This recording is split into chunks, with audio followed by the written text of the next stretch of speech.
Muslim friends assure us that Muhammad was the greatest man who ever lived. እስከዛሬ በዓለም ከኖሩት ሰዎች ሁሉ መሐመድ ታላቅ ሰው እንደነበር ሙስሊም ወዳጆቻችን አስረግጠው ይናገራሉ። ይህንን ለማለት የቻሉት ምን አይነት የጽሑፍ ምንጮችን አንብበው እንደሆነ አላውቅም። እንዲያውም ይህንን ለማለት ምንም ነገር እንዳላነበቡ ጠረጥራለሁ። ስለ መሐመድ አስደናቂ ነገሮችን በሃይማኖት መሪዎቻቸው አማካኝነት ይሰማሉ። እናም እነዚህን አስደናቂ ነገሮች ሳይመረምሩ እውነት እንደሆኑ አድርገው ያምናሉ።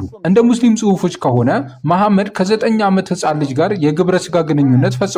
በአንድ ቀን ውስጥ ከ9 ልጃገረዶችና ሴቶች ጋር ወሲብ መፈጸሙን ለተከታዮቹ በኩራት ይናገራል። ሴት ምርኮኞችን አስገድደው እንዲደፍሩና አልገዙ ያሏቸውን ሚስቶቻቸውን እንዲደበድቡ መሐመድ ለተከታዮቹ ፈቅዷል። ለተከታዮቹ ሴቶች ሞኞችና ስርዓት አልባዎች እንደሆኑና የሚሰጡት የትኛውም ምስክርነት የሚታመን እንዳልሆነ ተናግሯል።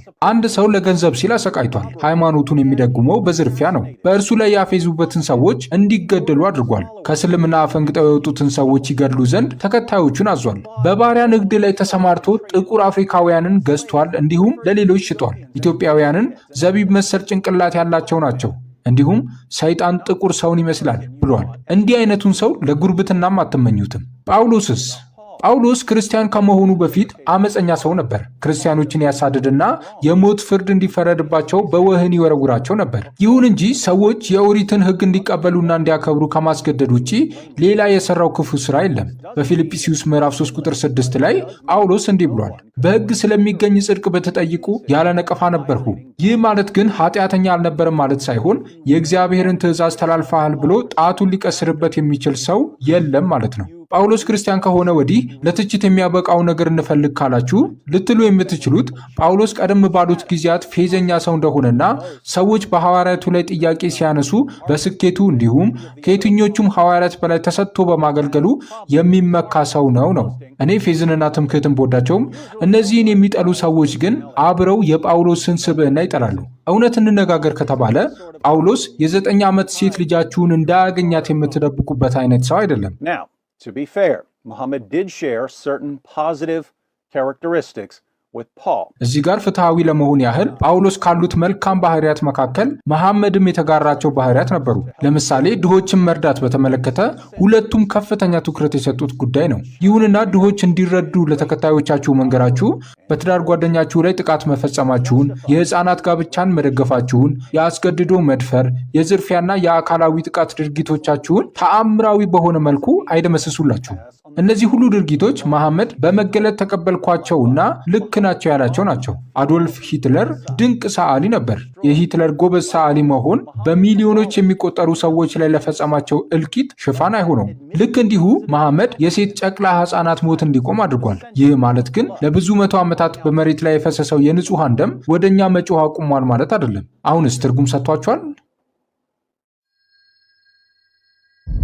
14ኛ ጳውሎስ ኃጢአቱን ተናዞ ንስሐ ሲገባ መሐመድ ግን ራሱን ኃጢአት የለሽ አድርጎ አቅርቧል።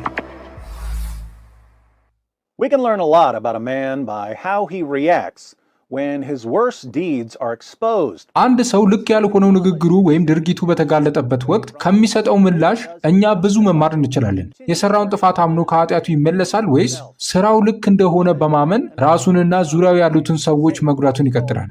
መሐመድ በጉዲፈቻነት ሲያሳድገው የነበረ ዘይድ የተባለ ወንድ ልጅ ነበረው። ይህ ልጅ ዘይድ ቢን መሐመድ ወይም ዘይድ የመሐመድ ልጅ በመባል ይጠራ ነበር። በአንድ ወቅትም መሐመድ ልጁን ዘይድን ለመጠየቅ ወዳለበት ስፍራ ይሄዳል። በዚያን ቀን በአረብ ውስጥ እጅግ ውብ ከነበሩ ሴቶች መካከል አንዷ የሆነችውና እጅግ ስስ ልብስ ለብሳ የነበረችው የዘይድ ሚስት ዘይነብ መሐመድን ሰላም ትለዋለች። ቀጥሎ የተፈጠረውን አንድ ታባሪ የተባለ ሙስሊም የታሪክ ምሁር እንደሚከተለው ይነግረናል። ዘይነብ ዘለለች፣ ወዲህ ወዲያ በማለት የአምላክ መልእክተኛ ለሰጣት አድናቆት ደስታዋን ገለጸች። መሐመድም ሊሰማና ሊገባ የማይችል ቋንቋ እያንሾካሾከ ፊቱን አዞረ። ይሁን እንጂ ሁሉን ቻይ ለሆነ አምላክ ክብር ይሁን፣ ልብን ለሚመልስ ለአላህ ክብር ይሁን በማለት ደጋግሞ ተናግሯል። ዘይድም የገዛ ሚስቱ ነቢይ በሆነው በአሳዳጊ አባቱ አድናቆት እንደረካችና እንደተደሰተች ባየ ጊዜ መሐመድ ይወስዳት ዘንድ ፈታት። ይሁን እንጂ የጉዲፈቻ ልጅ ሚስትን ማግባት በማህበረሰቡ ታሪክ እጅግ የሚያስወግዝ ድርጊት እንደሆነ መሐመድ ስለገባው ልጁን ዘይድን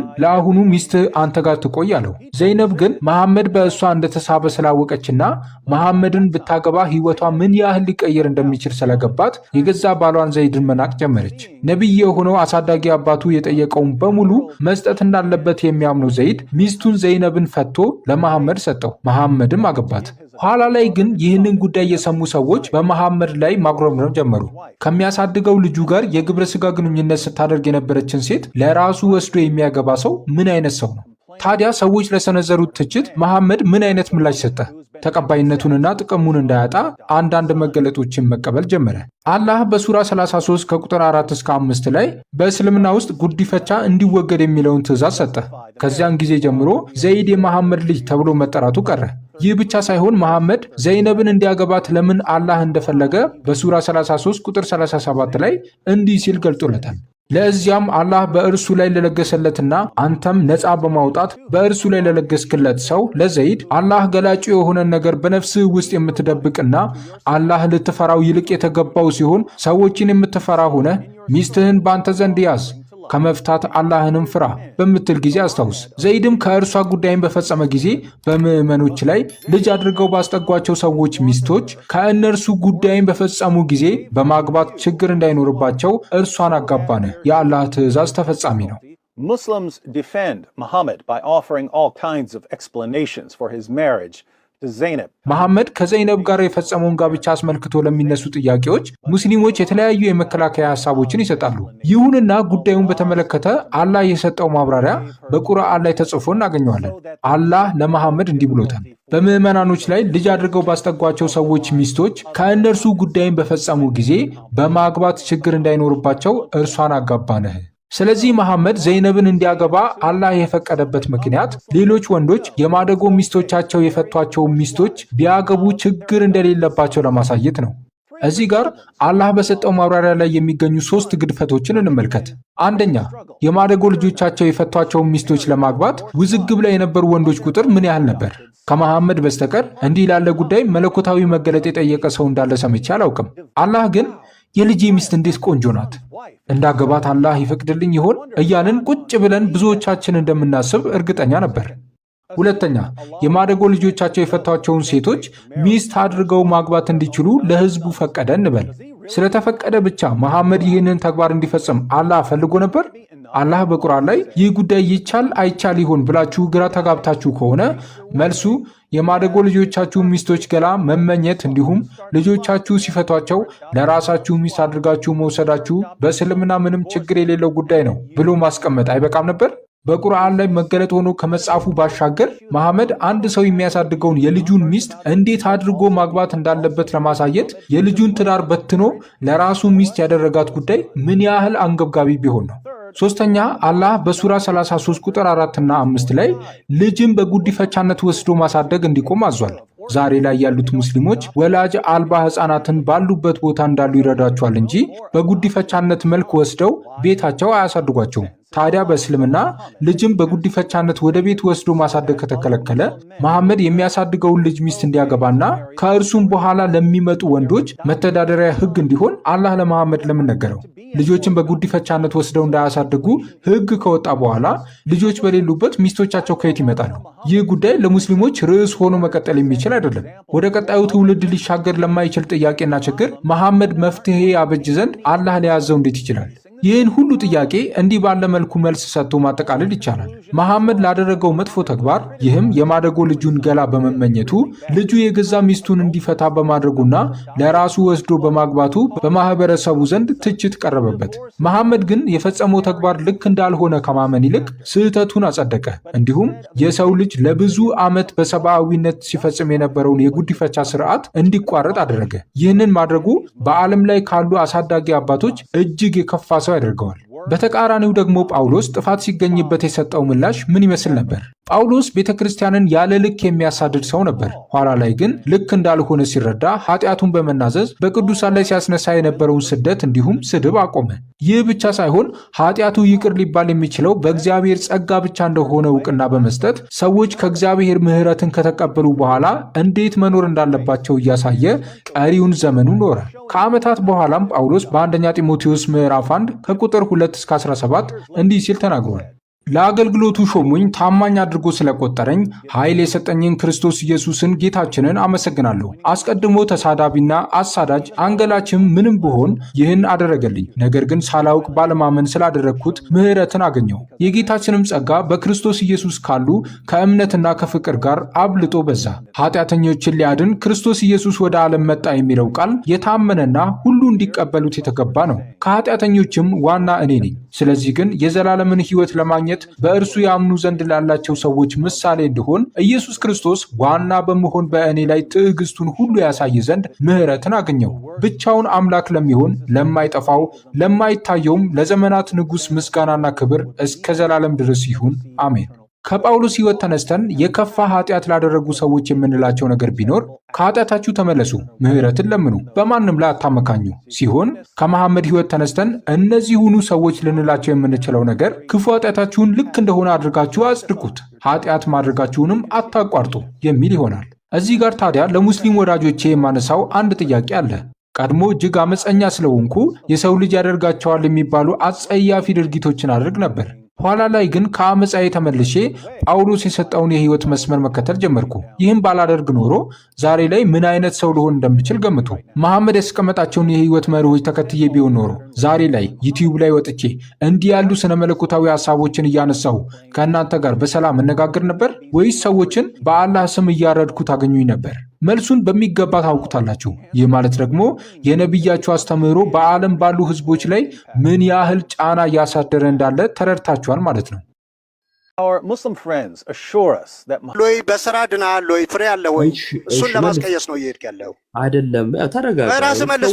ከመጀመሪያ የተነሳንበትን ስማኝ እንጂ መጀመሪያ ምንድነው ዝም ብለህ የምታወራው? እንዴ አንተ ለማስቀየስ ወደ ሌላ ሄድክ እኮ ነው የምልህ። ጥያቄው ወደ አንተ ነው። አልሄድኩም። አንዴ እሺ ድናል በፍሬህ ንገረኝ። አንዴ ስማኝ። አላስቀየስኩም። አንዴ ብቻ ስማኝ። ኖ ዛሬ አትሸሽም። እስከ ዛሬ ከሌሎች ጋር ዲቤት ስታደርግ እየሸሸ ጥቅስ ውስጥ ኖ ደሜ አትግባ። ደሜ አንተ አሁን ገንዘብ እንዲሰጡ ነው ኦርቶዶክሶች እንዲወዱ ነው። እንዳገባ እኔ አልገባም። አዳምጠኝ። ከስር ያለንም ሁላችንም እኔን ጨምሮ ከስር ያለ ሁላችንም ቤሊ ስራ ስትል ትርጉሙን እንወቀው። አሁን ስራ ብለህ ስትጠይቀው ኢዮባን ትርጉሙ ምን አይነት ስራ መሲል ምን ለማለት ፈልጎ ነው የሚለውን ትርጉሙን እስቲ ንገረን። በቃ አትግባ አንተ። ፍሬ የሚለው እሱ ያውቀዋል። ገላትያ 5 ላይ ያሉትን ፍሬዎች አይደለ የተባለው? ቅድም ዘማርያም ያለው ስማ፣ ቆይ ስማ፣ ይኸው ኢዮባን የሚመልስልህ እኔ አልገባም። መካከል ላይ ግን ስራ የሚለው ትርጉም እንደዚህ ነው፣ ስራ የሚለው ትርጉም እንደዚህ ነው። ስለዚህ ከትርጉሙ የተነሳ እንደዚህ ብለህ እስቲ ጠይቀው፣ እኛ ትርጉሙን እንስማ ካንተ። በቃ እሺ፣ ቅድም ያንተ አስተማሪ ዘማርያም ምን ብለዋል? ፍሬ የሚለው ገላትያ 5 ላይ ያለውን ነው ብሏል። ያን ገላትያ ላይ 5 ላይ ያለውን ቆይ ስማኛ፣ ገላትያ 5 ላይ ያለውን በሙሉ ፈጽመሃል ወይ? ያንተን እምነት እንጂ ዘማርያምን አልጠየቀህም። ለምንድን ነው አይደለም? እሺ ገላትያ 5 ላይ አይደለም ካልሆነ ወይ ሁለት እምነት ናችሁ ማለት ነው። እሺ አንተ የምታምነው ስራ ምን እንደሆነ ደምሮ አታስመልጠው እንጂ ለምን ታስመልጠዋለህ? ደሜ ቆይ ተው በቃ ደሜ ተው በቃ ለምን ታስመልጠዋለህ? ችግር የለውም።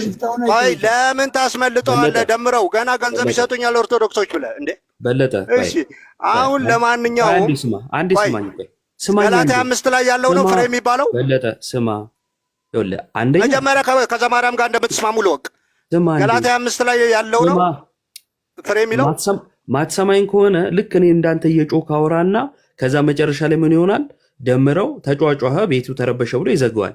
ይሄን ከሆነ የምትፈልገው እሱን እናደርገዋለን። እኔ አሁን ይኸውልህ ቅድም ዘማርያም ገላትያ 5 ነው ፍሬ ብሏል። አንተ እንደሱ ነው ወይ የምታምነው? የኔ ጥያቄ አዳምጥ።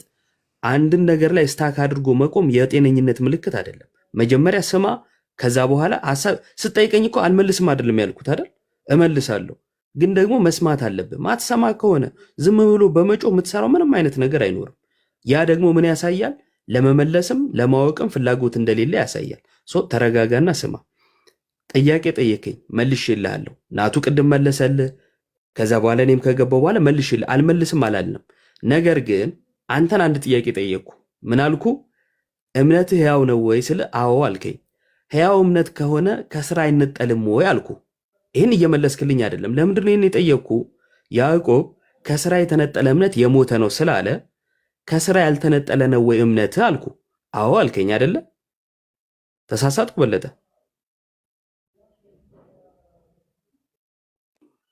ከግንዱ የተነሳ ፍሬ አፈራለሁ ብያለሁ።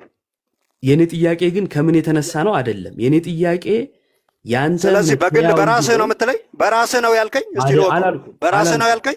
አላልኩም። ታዲያ ያልኩት ያንተ እምነት ሕያው እንዲሆን ከስራ አትነጥለውም ወይ ነው እኮ። ስራውን ከግንዱ የተነሳ ነው የምሰራው ማፈራው እያልኩ ነው። አልጠየቅኩማ። እኔ ጠየቅኩ ሕያው እንዲሆን ከስራ አትነጥለውም ወይ ነው። አሁን የመጀመሪያው ጥያቄውን ሳትመልስ ወደ ሌላ ለመሸሽ አትሞክር ነው ይላል። እባክህ መልስ። በቀጥታ ፍሬ የምትለው ፍሬውን ገላትያ 5 ላይ ሰርተህ ጨርሰሃል ወይ ነው። ይሄን መመለስ ከቻልክ ወይም ፍሬ የለኝም ብለህ ተናገር። እባክህ በለጠ ተቆርጫለሁ በል። እሺ የጠየቅኩን በቀጥታ መልስ። ለመመለስ ፈቃደኛ አለመሆንህና አለመመለስ አይደለም የሸሸ ነው ዮባ። ስራ ስለሌለህ ያንተን አይኑረኝ ነው ያንተን የጠየቅኩ። እባክህ መልስልኝ። ያንተ እምነት ሕያው በነገራችን ላይ በዚህ መልሱ እምነቱ ባዶ እንደሆነ ላሳያችሁ ነው የፈለግኩት። መጀመሪያ እኔ ነኝ የጠየቅኩ ዮባ፣ ውጤቱን ስለሚያውቀው ነው። እኔ ነኝ መጀመሪያ የጠየቅኩ። ስራ ከሌለ የለኝም በል። ትህትና እኮ ነው። ከሌለ ያንተን መልሻለሁ። መች መለስክ? አልመለስክም። እሺ ይኸው አሁን ስራ አለኝ ብለህ ነው የመለስከው? የለኝም ብለህ ነው? ይኸው ልድገምልህ። ሁላችሁ በደንብ ስሙ። ደግሜ መለስለታለሁ። ከዛን መልሼ እኔን ጥያቄ ነው የምጠይቀው። የኔ መልስ ላይ ሀሳብ መስጠት አይችልም። በኋላ ላይ ትሰጣለህ። ምክንያቱም ጥያቄ እንድታልፍ። ለምንድን ነው ሀሳብ ማልሰጠው? ምክንያቱም እኔ መልሴን መልስና ከዚያ አንተን የጠየቅኩን ትመልስልኝና ጥያቄን ልንገርህ ከረሳኸው ፍሬ ያለህ ወይስ ተቆርጠሃል? ከሁለት አንዱ። እሺ አልረሳውም።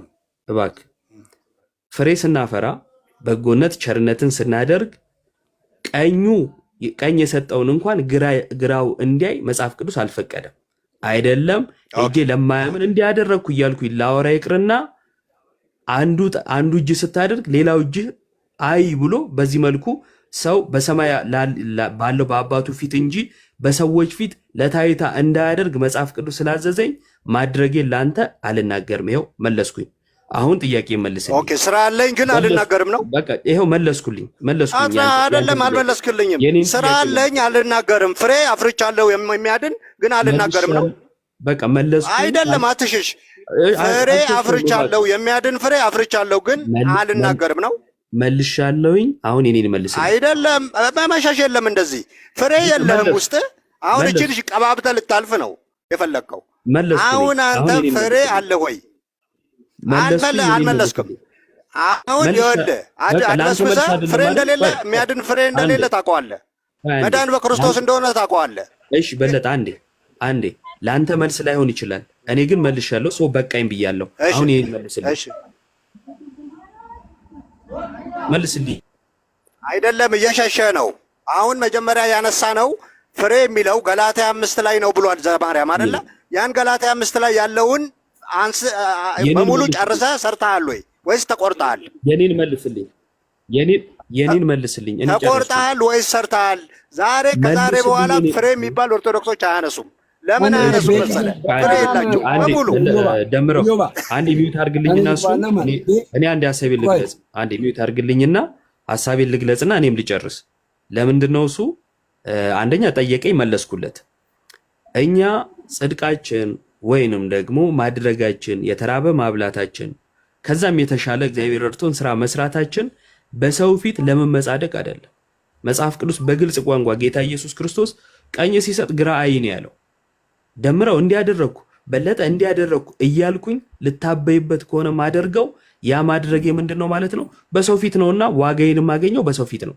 እኔ ግን በእግዚአብሔር ፊት እኛ ኦርቶዶክሳውያን በእግዚአብሔር ፊት ዋጋ ለማግኘት ስለሆነ ማድረጋችን በማን ፊት ነው ማለት ነው? በእግዚአብሔር ፊት ነው። በእግዚአብሔር ፊት ያደረግነውን ደግሞ ንገሩን። ካልነገራችሁን ማለት ልክ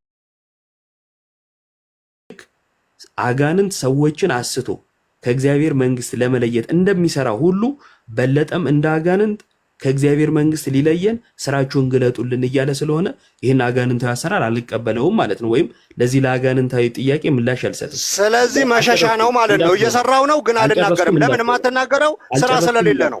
የሰው ልጅ ይኸውልህ ሰው ሁሉ ኃጢአት ተሰርቷል። አንዴ አዳምጥ። ከዚህ በኋላ እሱ ጨርስና ከዚህ በኋላ አንተ ትናገራለህ። ጨርስ ኢዮባ።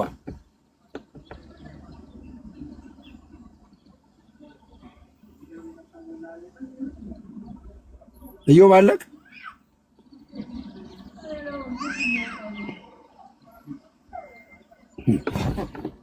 እሰማለሁ ጋይስ ምንድን ነው ተቋረጠ መሰለኝ እኔ ጋር ነው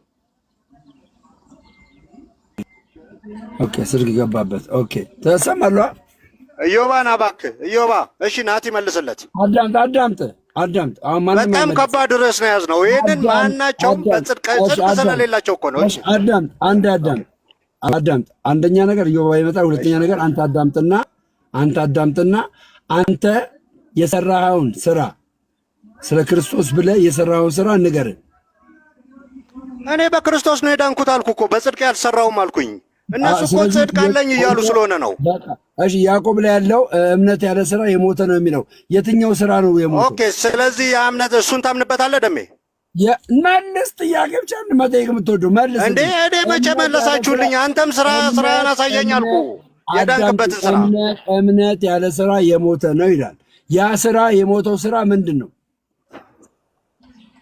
እኮ ስለዚህ እዛ ጋር ያለው ወንድምህ ቢመጣ ቢርበው እሳት ሙቅ ለምን ትበለዋለህ አብላው አለ ያንን አብልታችኋል ወይ ነው የኔ ጥያቄ አሁን እዚህ የተሰበሰባችሁት ፍሬ የምትሉት አብልታችሁ ነው ወይ አዳምጠኝ የታመመ ጠይቃችሁ ነው ወይ የታሰረ ጠይቃችሁ ነው ወይ ወይስ ለወሬ ነው አዳምጠኝ አገባም ልኬላታል ትፈራለች የትኛው ስራ ነው የሞተው እምነት ያለ ስራ የሞተው ነው ሲል የትኛው ስራ ነው የሞተው መልስልኝ የሞተውን ስራ ንገረኝ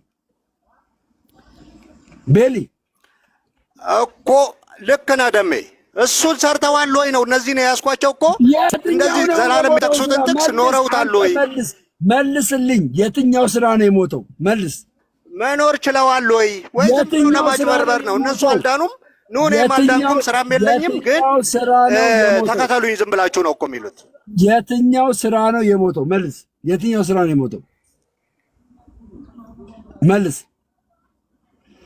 የትኛው ስራ ነው የሞተው ምን አልክ ደሜ የትኛው ስራችን ነው የሞተው እምነት ያለ ስራ የሞተ ነው ሲል የትኛው ስራችን ነው ሞተ ብሎ ኦኬ በቃ ያንን ወንድምህን ይኸውልህ ያዕቆብ የጠቀሰው ስማኝ ያዕቆብ የጠቀሰው ወንድምህን ቢራብ አብላው ብሎ ነው የጠቀሰው አይደለ ያን ወንድምህ ቢራብ አብላው የሚለውን እነዚህ ሰዎች ፍሬ የሚሉት ተርጉመውታል ወይ ወይ ዝም ብለው ነው የሚጠቅሱት ወይስ ተቆርጠዋል ፍሬ የላቸውም እኔማ በክርስቶስ ነኛለሁ ብዬ ማምን ነኝ ፍሬ እኮ የጠቀሱት እነሱ ናቸው ልክ ፍሬ ለምን መሬት ላይ እናውቃቸዋለን ኑሯቸውን እዚህ ግን መጥተው ፍሬ ሲሉ ደንቆኝ ነው እኮ እስቲ ፍሬያችሁን አሳዩኝ ምላል አንተ ዛሬ የተራበ አብልታል ዛሬ የተራበ አብልታል መልስ የተራበ አብልታል ዛሬ መልስ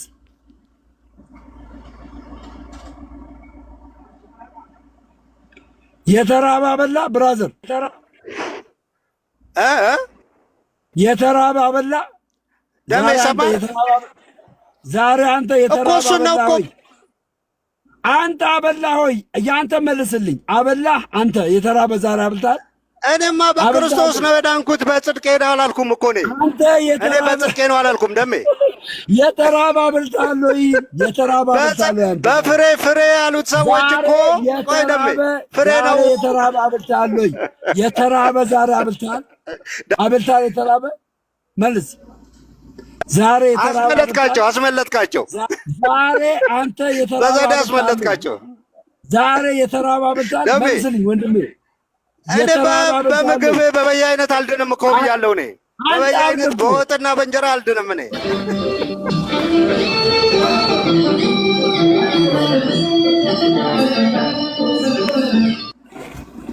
ወገኖቻችን አንድ ነገር ልንገራችሁ በመጀመሪያ ደረጃ ከዚህ ቤተ እምነት ጋር ምን እየተወራ ነበረ ስልክ ገብቶብኝ ኔትወርክ ነው አለው አሁን ትሰማለህ አንድ ልበልና ይኸውላችሁ እኮ እኔም አሁን ነው ቀጥል ኦኬ ይኸውላችሁ ከዚህ ቤተክርስቲያን ላይ ወይ በእውቀት አውሩ ጋይስ በእውቀት አውሩ እየነገርኳችሁ ነው እውቀት አለን የምትሉ ካላችሁ እንደ ቤሊ አይምሯችሁ የተጨፈለቀ አይደለም ጭፍልቅ አይምሮ አልምፈልገው እውቀት ያላችሁ ሰከን ባለ አማርኛ ሰውን ለማዳን የምትፈልጉ ከሆነ አውሩ፣ በእውቀት አውሩ። ያለ እውቀት ዝም ብለህ በስሜት ጠያቂ ብቻ አትሁን። አውራ፣ ትጠይቃለህ፣ ደግሞም ትጠየቃለህ። ገባ? ትጠየቃለህ። ጠያቂ ብቻ መሆን የለብህም። የተጠየቀው ጥያቄ መመለስ ደግሞ አለብህ። ይህ የሚያሳየው ምንድን ነው? ጀስት ቤተ ክርስቲያኒቷን ሳታውቁ እንደወጣችሁ ነው የማየው። ሳታውቋት ቤተ ክርስቲያኒቷን ሳታውቁ እንደወጣችሁ። አሁን ቤሊ ወይ የመጽሐፍ ቅዱስ እውቀት የለ፣ ወይ ስነ ምግባር የለ፣ ወይ ምን የለ። በስማ አሁን በአንተ የተነሳ ማን ነው የሚድነው? እስቲ ንገረኝ። ማን ይድናል? ቤሊ በአንተ የተነሳ ኬታብ የሚያውቀው ማን ይድናል? ስለዚህ እውቀት አለ የምትሉት ካላችሁ ግቡ። አዘርዋይስ ደግሞ ሌላ የምጨምርላችሁ እዚህ ያላችሁ ታድሳውያን ኦርቶዶክስ እጇን ዘርግታ እየጠበቀቻችሁ ነው። ልክ እንደ ወንድማችን ሐዋዝ እናንተም ከዛ አዳራሽ ተቀየሱና ወደ ኦርቶዶክስ ተዋህዶ ተመለሱ። ከአሰግድ ቀንበር ውጡ። እናንተ የሴጣን ቀንበር አይደለም ያዛችሁ፣ የአሰግድ ቀንበር ነው ያዛችሁ። ስለዚህ ከነ ማዕተብሽ ከነ ነጠላሽ ወደ ኦርቶዶክስ አብጥ ነው። ከአሰግድ ቀንበር ተላቀቁ። የሆነች ነገር ተናግሬ ልውጣ፣ ይቅርታ በጣም አክቹሊ ስልክ ገብቶብኝ ነበርና አሁን መጨረሻ ላይ የተፈጠረውን በእርግጥ ኢዮባም ሲወጣ አልሰማሁም። ኤኒዌይስ እንግዲህ በሰላም ከሆነ ኢዮባ በራሱ ጊዜ ነው የወጣው። ኢዮባ በራሱ ጊዜ ነው የወጣው። ሌላ ምንም የተፈጠረ ነው። እሺ ምንድነው የምናገረው? አሁን 900 ምናምን ሰው ስላለ ያው ፕሮቴስታንቶችም ከስር ስላላችሁ የኦርቶዶክስ ሳልቬሽን ወይም ደግሞ የኦርቶዶክስ ነገረ ድህነት የገባችሁ ያልመሰለኝ አለ አንዳንድ ፕሮቴስታንቶች ኮመንት ላይ እና ለእነሱ አንድ ያጠር አድርጌ ልንገራችሁ በአጭሩ። ምንድን ነው እኛ የመጀመሪያው ድህነታችን አገኘን ዳንን በክርስቶስ ስንል በስራ አይደለም፣ ከኛ በሆነ በአንዳች ነገር አይደለም፣ እንዲሁ በጸጋው ነው የዳነው። በጸጋው ነው። ድገመው። አይሰማም? ይሰማል? አዎ ድገሙ። ይኸውላችሁ ኦርቶዶክሳዊ ነገረ ድህነት ማለት የኦርቶዶክስ የድህነት አስተምህሮ ማለት ሰው ልጅ በሰራው ስራ እንደው በህግ ስራ በኦሪት ስራ በምን ስራ እንደው መልካምም ስራ የመጀመሪያውን ድህነት ለማግኘት ከኛ የሆነ መልካም ስራ ሁሉ አንጠየቅም። ኦኬ ኃጢአተኛውን በሚያጸድቅ በእግዚአብሔር ጸጋ ነው የዳነው። ኦኬ ከማን ከሆነ ከሱ በሆነ ከሱ በስጦታው በሆነ እንዴት የሚገኝ በእምነት የሚገኝ አድርጎ በእምነት የሆነ በእምነት የምናገኘው የደሙ ማስተስሪያ አድርጎ አቆመው ነው የሚለው አይደል ሮሜ መልእክት ላይ። ስለዚህ ያንን ያገኘነው በምንድን ነው? በእምነቱ በኩል በምስጢራት ከኛ በሆነ አይደለም። እኛ ያንን ድህነት ለማግኘት አንድ ስራ ነጥብ አናዋጣምም አንችልምም፣ ምንም አቅም የለንም። ኦኬ በቃ ነገረ ድህነታችን ይሄ ነው። እሺ መሰረቱ አሁን እኔን ብትጠይቁኝ አሁን ለምሳሌ በክርስቶስ ድነሃል ብትሉኝ አዎ ግጥም አድርጌ ድኛለሁ። እንዴት ዳንክ? በጸጋው። ይኸው በጸጋው ድኛለሁ፣ በስጦታው ድኛ። ጸጋ ማለት ባይዘው ስጦታ ማለት ድኛለሁ እላለሁ። ጊዜ ሚስ አንደርስታንዲንግ የሚፈጠረው ምንድን ነው? ሚስ አንደርስታንዲንግ መረዳት የሚከብዳቸው የተፈጠርነው መልካሙን ስራ ለማድረግ እንደሆነ መጽሐፍ ቅዱስ የተነገረንን አለማንበብን። ሁላችን ስንፈጠር ለምንድን ነው? መልካሙን ስራ ለማድረግ በአዲስ ህይወት ለመመላለስ ነው የተፈጠርነው። እንደ አዲስ በክርስቶስ አዲስ ፍጥረት የሆነው ለዚህ ነው። ስለዚህ ሁላችንም በጸጋው ከዳንን በኋላ የንጉስ ልጆች ነን አይደለ? የንጉስ ልጆች ከሆነን እንደ ንጉስ ልጆች መመላለስ አለብን። መልካም ፍሬ ማፍራት አለብን። ያ መልካም ፍሬ ደግሞ የሚያስቆርጥ ነው። ያን ፍሬ ካላፈራን ምን እንላለን? እንቆረጣለን ማለት ነው። መምህራችን ጌታችን መድኃኒታችን ኢየሱስ ክርስቶስ ምን አለ መሰላችሁ? በእኔ ያለውን ቅርንጫፍ ፍሬ የማያፈራው ይቆረጣል አለ። የሚያፈራው ግን አብዝቶ እንዲያፈራ ያጠራዋል አለ። አባቴ ገበሬው ነው ካለ በኋላ ስለዚህ ልክ በክርስቶስ ከሆነ በጸጋው ከዳንን በኋላ ምን ማለት አለብን? መልካም ፍሬን መልካም ተጋድሎን እየተጋደልን ሩጫችን መጨረስ አለብን በዚህ ምድር ላይ። በቃ ይሄ ነው መልካም ስራ የምንለው ይሄ ነው። ስለዚህ ልክ ገላትያ ላይ እንደሚናገረው ከስጋ የስጋን ስራ የስጋን ፍሬ የሚያፈሩ ከስጋን መበስበስ እንደሚያጩ። መበስበስ ማለት ክርስቶስን አጥቶ ለዘላለም መሞት ማለት ነው። ባይዘው ከትንሣኤ በኋላ ፍርድን መቀበል ማለት ነው። ለምን? ሮሜ 2:4 ላይ ራእይ ላይም እንደሚናገረው ኢየሱስ ክርስቶስ ለእያንዳንዱ እንደምንድን የሚከፍለው እንደ ስራ ነው የሚከፍለው። ስለዚህ እንደ ስራው ስለሚከፍል ለእያንዳንዱ እንደ ስራው ሊከፍል ዋጋዬ ከኔ ጋር ናት አይደል ያለው ጌታችን። ስለዚህ ለእያንዳንዳችን እንደ ስራችን ስለሚከፍልን አሁን በክርስቶስ ከሆንን በኋላ በጸጋው ከዳንን በኋላ ከኛ ባልሆነ ከሱ በሆነ ስጦታ በቸርነቱ በምህረቱ ከዳንን በኋላ በደሙ በቤዛነቱ ከዳንን በኋላ በመልካም ስራ ደግሞ መመላለስ አለብን። ይህ ደግሞ ሁለተኛው የነገረ ድህነት እርከን ምን እንለዋለን እኛ? እየዳንን ነው፣ ወይም ደግሞ የነገረ ድህነት ፕሮሰስ እንለዋለን ማለት ነው። እየዳንን ነው የምንለው ድህነታችንን እየፈጸምን ነው። ስለዚህ መዳናችሁን ፈጽሙ እንደሚል ማለት ነው። ያን የምናደርገው ምንድን ነው? መልካምን ፍሬ መንፈሳዊ ፍሬን እያፈራን ስንሄድ ማለት ነው። እሺ፣ ሶስተኛው ደግሞ ነገረ ድህነት የሚጀምረው ከአዳም አወዳደቅ እንደሆነ የሚጠነቀቀው ደግሞ በእኛ መንግስተ ሰማያት መግባት ይሆናል ማለት ነው። ኦኬ፣ በእኛ መንግስተ ሰማያት የሚሆነው ደግሞ መግባት ደግሞ የሚሆነው ያኔ ከመላእክት ጋር በአባቱ ክብር ጌታችን መድኃኒታችን ኢየሱስ ክርስቶስ ሲመጣ ሊፈርድ ነው የሚመጣው። ያኔ ይጠይቀናል። ተርቤ አብልታችሁኛል፣ ተጠምቼ አጠጥታችሁኛል ወይ፣ ታርዤ አልብሳችሁኛል ወይ ብሎ ይጠይቀናል። ያንን እንደው ተጋድለን መልካሙ ፍሬ አፍርተን ከሆነ ሩጫችን የጨረስነው ኑ የአባቴ ብሩካን ብሎ ዓለም ሳይፈጠር ጀምሮ የተዘጋጀልንን ውብ የሆነ ቦታ እንወርሳለን። ያ መንግስቱን ስንወርስ ደግሞ የድህነታችን ፍጻሜ ይሆናል ማለት ነው። ኦርቶዶክሳዊ ነገረ ድህነት በሶስት እርከን ይከፈላል። የመጀመሪያው ኢኒሻል ሳልቬሽን፣ የመጀመሪያው ድህነት በጸጋው የዳን ነው። ከዛ በኋላ ያንን ድህነት ደግሞ ምንፈጽምበት በመልካም ስራ እንፈጽመዋለን። ሶስተኛው ደግሞ በእኛ መንግስተ ሰማያት መግባት የሚጠናቀቅ ይሆናል። መንግስቱን በመውረስ የሚጠናቀቅ ይሆናል። ድል መንሳት ይሆናል። ለዛ ነው ራእይ ላይ ሲናገር ጌታችን መድኃኒታችን ኢየሱስ ክርስቶስ ድል የሚነሳው ይህንን ይወርሳል ካለ በኋላ እኔም አባት ሆኖ አለው ነው ያለው። ኦኬ፣ እኔም አባት ሆኖ አለው፣ እሱም ልጅ ይሆናል፣ ልጅ ይሆነኛል። ድል የማይነሳው ግን ለሰይጣንና ለመልእክተኞቹ የተዘጋጀ እሳት ውስጥ ይጣላል። ድል ከማይነሱት ውስጥ ደግሞ አብሮ የሚጣለው ማን ነው? ሴሰኞች፣ የማያምኑ አብረው ይጣላሉ ብሎ ጽፎልናል ማለት ነው። ስለዚህ የኦርቶዶክስን ነገረ ድህነት መረዳት ለውይይታችን የመጀመሪያው ጠቃሚ ይሆናል ማለት ነው። አንድ ኮመንት በጣም ያየሁትና መናገር የምፈልገው እሷን ተናገሬ ላብቃ። ሊያ የምትባል አንድ ፕሮቴስታንት እህታችን ናት። ኮመንት ላይ እንደው ዛሬ እስቲ ብትጠራ እንደው ብትሞት ማለቷ ነው። እስቲ እንደው ስንት ሰርታል ስንት ምናምን እና ኖ ፊው ቢዝነስ። አንቺ ፍጡር ነሽ፣ እኛ ፍጡር ነን። ለእኛ አይደለም ቆጠራው የሚቆጥር ጌታ አለን። ኦኬ፣ ስራችንን የሚመለከት ጌታ አለን። የምናደርገው በሰማያዊ ስፍራ ለማስቀመጥ ነው። ኦኬ፣ የስራችንን ሁሉ የሚከታተለን ሁሉን መልካም ነገራችንን የምናደርገውን የሚባርክልን የሚያበዛልን እሱ አለ። ለዛ ነው ዮሐንስ ወንጌል ምዕራፍ 15 ላይ ትንሽ የሚያፈራውን አብዝቶ እንዲያፈራ ያጠራዋል። ሰው አይደለም የተባለው አባቴ ነው ያለው። አባቴ አብዝቶ ምን ይለዋል አለ? ያጠራዋል፣ እንዲያፈራ ያደርገዋል ትንሽ። ለዛ ነው ኢየሱስ ክርስቶስ የሐዋርያትን እግር ካጠበ በኋላ እንደው ሙሉ ሰውነቴን ባጠብኩ ሲል አይ አለ፣ እግሩን የታጠበ ሙሉ ሰውነቱ መታጠብ አይጠበቅም። እግሩን የታጠበ ሙሉ ሰውነቱን ታጥቧል ማለት ነው። ያ ማለት እግራችንን ልክ እኛ ትንሽ ፍሬ ስናፈራ ትንሽ ነገር ስናረግ በብዙ የሚባርከን አባት አለን። እሺ፣ በብዙ የሚያጸድቀን አባት አለን። በብዙ ስለዚህ ቆጠራው ለአምላካችን ወደ ጎን እንተዋለን። ቆጠራውን የሰራነውን ስራ የሚያቅ የሚመዘግብ የሚያቅ የሚባርክልን እሱ አለ። እኛ ግን መልካም ፍሬ በማድረግ እንጋደላለን ማለት ነው። አንድ ጥቅስ ላንብ ደምዬ ባይዘዌ ለመልካም ስራ ምናምን እንትን ለሚሉ ሰዎች መልካም ስራ ብቻ ሳይሆን ወደ እውነተኛዋ ራሱ እምነት አንዴ እዚህ ላይ ጨምርና ተናገር። አንድ ሰው መልካም ስራ የሚሰራው ስለ ዳን ነው አይደል? በደንብ ክሊር አድርጋ አስቀምጠው። ስለ ዳን ነው እንጂ ለመዳን አይደለም። መልካም ስራ የሚሰራው ስለ ዳነ ነው።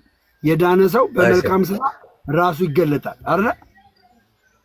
እሺ፣ አሁን ይሄን ነገር አስፍተን ነው መረዳት ያለብን። ለምሳሌ ደምዬ በጣም ቀላል ነገር ልንገር። በጣም ቀላል ማለት ኢየሱስ ክርስቶስ ለምሳሌ በእኔ ያለውን አለ። በእኔ ያለውን ሲል በክርስቶስ መዳንን ያገኘ ማለት ነው አይደል? ወይ ደግሞ ከክርስቶስ ጋር አንድ የሆነ ክርስቲያን የሆነን ነው አይደል? በእኔ ያለውን ቅርንጫፍ ሲል ከዛ በኋላ መልካም ፍሬ ያፍራ፣ ካላፈራ ቆርጠዋለሁ አለ። ቆርጠዋለሁ ማለት ድነቱን አሳጠዋለሁ ማለት ነው።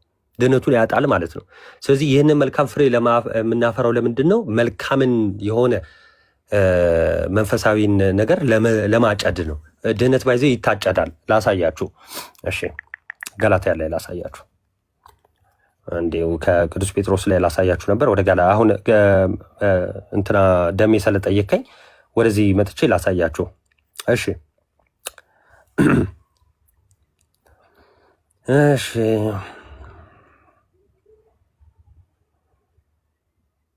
ይቅርታ።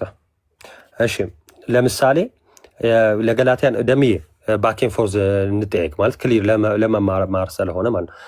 ለምሳሌ የገላትያን ክርስቲያኖች ናቸው አይደለ? ለገላትያን ሲጽፍላቸው ማለት ነው። በቃ ኦብቪየስሊ አይደል ለክርስቲያኖች ነው እየጻፈላቸው ያለው። ምን አላቸው መሰለ? ነገር ግን እላለሁ በመንፈስ ተመላለሱ። እንዲህ የሚላቸው በዚሁ ክርስቲያኖችን ነው።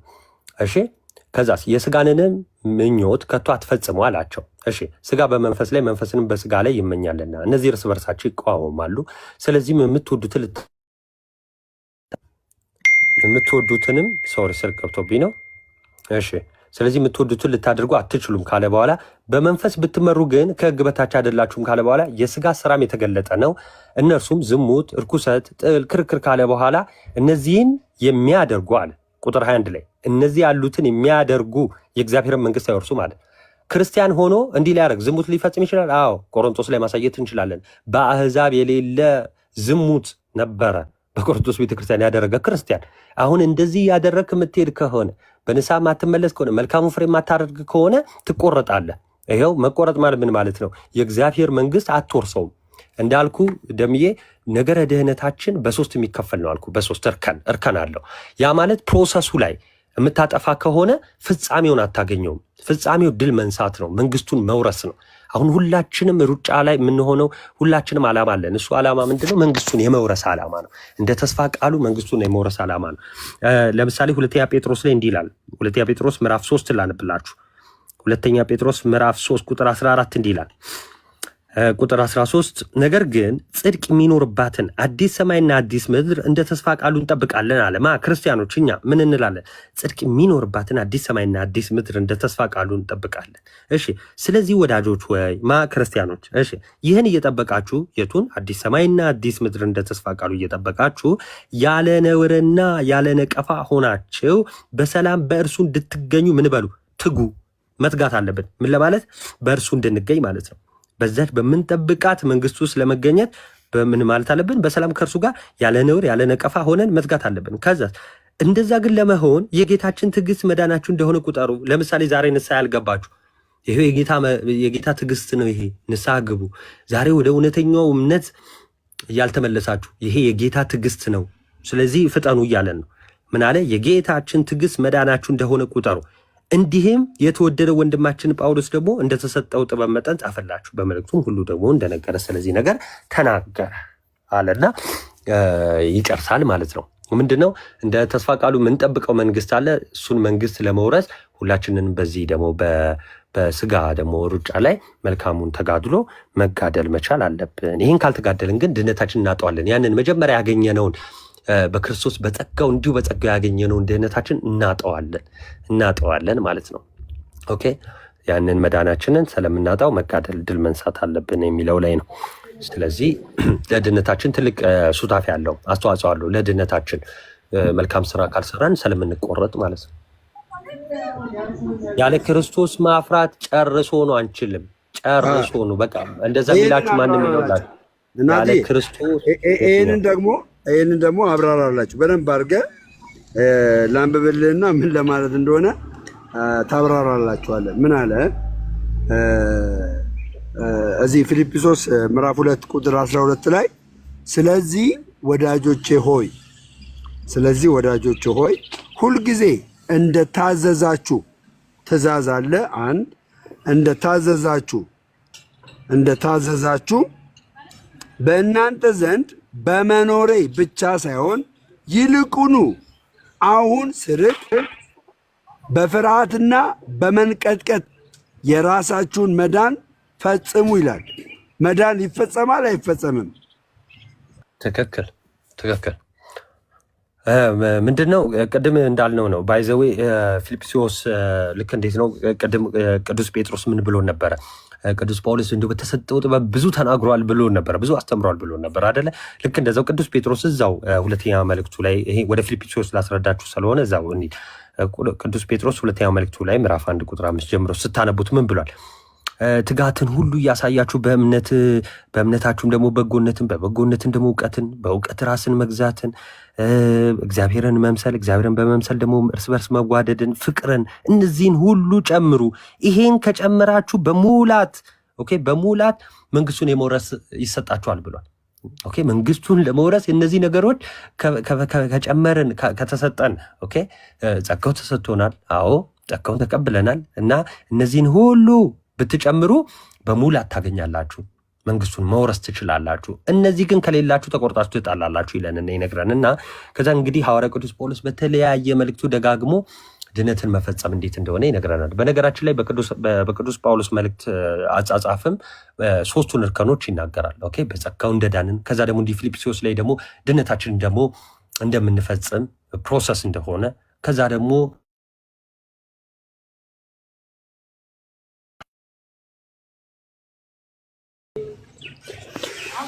እሺ ናቲ እስከሚመጣ እዚህ ያላችሁ ቤተሰቦች ድነታችንን መፈጸም አለብን። የዳነውን ድነት መፈጸም አለብን። አንዴ ድኛለሁ ብለን ደግሞ በኃጢአት የምንጨማለቅና በንስሐ የማንመለስ ከሆነ ይሄ ስራችን ነውና ፍሬ አልባ ያደርገናል። ፍሬ ቢስ የሆነ ደግሞ መጽሐፍ እንደሚናገር ምን ይሆናል ማለት ነው? ይቆረጣል፣ ወደ እሳትም ይጣላል።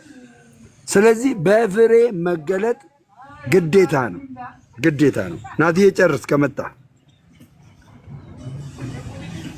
ይቅርታ፣ በጣም ስልክ ገብቶብኝ ስለነበር ነው። ያው በቃ እንዳልከው ነው። ስለዚህ በክርስቲያን ከሆነው የንጉስ ልጅ ሆነን እኛ የንጉስ ልጆች ነን እንግዲህ አይደል ክርስቲያኖች እኛ ምን ማድረግ አለብን? ንጉሱን መስለን መኖር አለብን። ስለዚህ የተሰጡንን የመንፈስ ፍሬዎችን ማድረግ መቻል አለብን። ከዛ ግን ሰው ደግሞ መቼም ፐርፌክት አይደለንም አይደለ? አሁን ብዙ ጊዜ ጥያቄ የሚፈጠረው ፐርፌክት አይደለንም፣ እንደው መልካም ስራ እኮ መልካም ስራ ቢኖር እንዲህ ይጠይቋቸዋል። ባይዘ ፕሮቴስታንቶች አንዳንዶች እዚህ ውስጥም ካላችሁ ስሙ፣ እንዲህ ይሏቸዋል፣ እንዴ መልካም ስራ መስራት ቢቻል ኢየሱስ ለምን መምጣት አስፈለገው? መልካም ስራ እኮ መስራት ሰው ልጅ አይችልም፣ በራሱ አይችልም። አዎ በራሱ አይችልም። ኢየሱስ ክርስቶስ የመጣው ሲጀመር ሰው ልጅ በራሱ መስራት ስለማይችል ነው። በራሱ ማንም ሰው መስራት አይችልም። ከዛስ በአዲስ ኪዳንስ በራሱ ሰው ልጅ መስራት ይችላል? ኮመንት ላይ ጻፉልኝ እስቲ። በራሱ ሰው ልጅ መስራት ይችላል? በራሳችን መስራት እንችላለን? አንችልም። በራሳችን መስራት አንችልም፣ ፈጽሞ አንችልም። በራሳችን ግን በምን እንሰራለን? እንዴት እንሰራለን? በክርስቶስ ሆነን። እንዴት በክርስቶስ ሆነ ትሰራለህ ካላችሁኝ አንድ ጥቅስ ላነብላችሁ። ኦኬ ምንም ነገር ማድረግ የምንችለው እንዴት እንደሆነ ልንገራችሁ። እሺ ቲቶ ላነብላችሁ። እሺ ሰዎችን ቲቶ 2:11 ማለት ነው። ምን አለ? ሰዎችን ሁሉ የሚያድን እግዚአብሔር ጸጋ ተገልጧል። እሺ አሁን የተገለጠውን ጸጋ ሊነግረን ነው። ይህም ጸጋ እሺ ኃጢአተኝነትንና ዓለማዊ ምኞትን ክደን። ይሄ ጸጋ በብሉይ ኪዳን ነበር? አልነበረም። አይችሉም። ኃጢአተኝነትን ዓለማዊ ምኞትን መካድ ሁሉ አይችሉም ነበር። ኦኬ ይከብዳቸው ነበር። ለምን? በራሳቸው አይችሉባ። ሰው ልጅ በራሱ አይችልም። አሁን ግን ምን ተገለጠ አለ? ሰዎችን የሚያድን። ይኸው የማይችሉት እነማን ነበሩ? ሰዎች። መልካም ስራ መስራት የማይችሉት ማን ነበሩ? ሰዎች። በኃጢአት የሚወድቁት ማን ነበሩ? ሰዎች። ስለ እንስሳ አይደለም እያወራ ያለው አይደል? ስለዚህ ሰዎች በራሳቸው መስራት የማይችሉ የነበሩ ናቸው። ከዛ ክርስቶስ ደግሞ ለእኛ ቤዛ ሲሆን ምን ተገለጠልን? ኦኬ በክርስቶስ ምን ተገለጠልን? ጸጋው፣ የእግዚአብሔር ስጦታ፣ እንዲሁ የሚያጸድቅ ስጦታ ማለት ነው። ከኛ ከሆነ ሳይሆን ከሱ ከሆነ የሚያጸድቅ ስጦታ ተገለጠልን። ይህ ስጦታ ይህ ጸጋ አለ እሺ ተገለጠ። ኦኬ የእግዚአብሔር ጸጋ ተገለጠ። እሺ ይሄ ጸጋ ምን ያደርጋል? ኃጢአተኝነትና ዓለማዊ ምኞትን እንድንክድ ያደርጋል። 1:12-13 ላይ የተባረከውን ተስፋችንን እርሱም የታላቁን የአምላካችንና የመድኃኒታችን የኢየሱስ ክርስቶስ ክብር መገለጥ እየጠበቅን ምን ያደርጋል? ራሳችንን በመግዛት በጽድቅ እግዚአብሔርን በመምሰል በአሁን ዘመን እንድንኖር ያስተምረናል። ስለዚህ ሰው ልጅ አሁንም ቢሆን ክርስቲያኖች፣ ኦርቶዶክሳውያን እንደዛ ነው የምንለው። አሁን እኛ በራሳችን እንሰራለን ማለት አይደለም። ኦኬ በምን እንሰራለን? ጸጋው ምን ይለናል? ያግዘናል። ኦኬ ፍሬ እንድናፈራ ያደርገናል። ለዛ ነው እኮ በእኔ ያለ ቅርንጫፍ በእኔ ያለ ቅርንጫፍ ፍሬ የማያፈራ ይወገዳል። ግን ፍሬ እንደው የሚያፈራ ግን በማን የሆነ በክርስቶስ የሆነ ብዙ ደግሞ እንዲያፈራ አብዝቶ ያጠረዋል ተብሎ የተጻፈው ማለት ነው። ስለዚህ እኛ አሁን መልካም ስራ ብንሰራ ከግንዱ የተነሳ ነው። ኦኬ ከክርስቶስ የተነሳ ነው። በራሳችን አቅመ ቢሶች ነን። ያለ ክርስቶስ ሲጀመር ምንም ነን። ያለ ክርስቶስ ባዶ ነን፣ ዜሮ ነን። ህይወታችን ነው እሱ። አሁን ህይወት ተገለጠ አይደል ያለው? ይኸው አንደኛ ዮሐንስ መልእክት ላይ ሲጽፍ ይኸው ህይወት ተገለጥ ነው፣ አየነው፣ ሰማነው አይደል ያለው? ህይወት እኮ ነው። ሲጀመር ያለ ህይወት ባዶ ነን፣ ህይወት አልባ ሙታን ነው የምንሆነው። ስለዚህ አሁን ከወደደን ከጥልቅ ፍቅሩ የተነሳ በበደላችን ሙታን እንኳን ሆነን ቢሆን ከልጁ ጋር ምን ሰጠን? ህይወት ሰጠን። ስለዚህ አሁን ህይወት አለን። አየህ፣ መልካም ፍሬ ማፍራት እንችላለን። ህይወት አለን፣ አብረው ህይወት አለን። ሙት ነው መልካም ፍሬ ማያፈራው፣ መልካም ስራ ማይሰራው የሞተ ነው። እኛ ደግሞ ሙታን አይደለንም። ከክርስቶስ ጋር ምን አለን? ህይወት አለን። እሺ፣ ያንን በደንብ ልብ ማለት ያስፈልጋል ማለት። ስለዚህ ጸጋው ያግዘናል፣ የተገለጠው ጸጋ ያግዘናል። ስለዚህ ያንን ቀጥል። ቴንኪው። ይሄንን የማይቀበል አሁን ናቲ ከእግዚአብሔር ቃል አድርጎ የተናገረውን የማይቀበል ማንኛውም ሰው ጴንጤም ቢሆን ኦርቶዶክስም ቢሆን አስረግጬ የምነግርህ ማን ነው? መናፍቅ ነህ፣ መናፍቅ ትባላለህ። ወንድማችን ቦርናጌን አሁን ናቲ የተናገረውን ከሀ እስከ ፐ ትቀበላለህ አትቀበልም? መልስልኝ።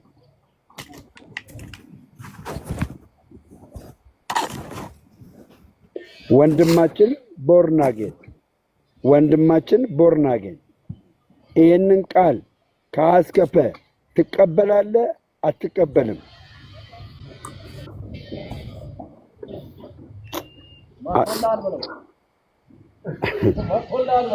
አትቀበልም።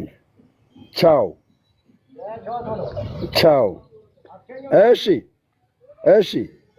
እሺ ወንድማችን ናቲ ጌታ ኢየሱስ ይባርክ። በጣም ድንቅ የሆነ ይሄ ኢቫንጀሊካል የሆነ ነገር ነው። ይሄ ነው ወንጌል። አያችሁ አይደለም? ላይክ ኦርቶዶክስን ስትረዷት በዚህ ጥግ ነው የምትረዷት። ስለዚህ ደምረው ልክ አይደለህም የምትለኝ ካለክ እኔ አሁን ይሄ የሰማሁት ናቲ ሲናገር ሰምታችኋላ። ናቲ ሲናገር የሚናገረውን የሚያምንበትን ነው የተናገረው። ናቲ የሚያምንበት ደግሞ እኔም ማምነው ነው። ስለዚህ እኔም ማምነውን ደግሞ ከተናገረ አልዳነም ብዬ ልልህ አልችልም። 100% መዳኑን ላረጋግጥልህ እችላለሁ። የዘላለም ሕይወት ማግኘቱን ላረጋግጥልህ እችላለሁ። ይሄንን ቃል አልቀበልም የሚል ሰው ካለ ብቻ አንድ ቁጥር ይጻፍልኝ። ይሄ አሁን ናቲ የተናገረውን ቃል አላምንበትም አልቀበልም የሚል ሰው ካለ አንድ ቁጥር ላክልኝ። ተጨማሪ ደግሞ የቅድሙን ቃል በደንብ አድርጌ ናቲ ካለው ጋር አስረግጬ ልንገርላችሁ። ምን ይላል መሰላችሁ?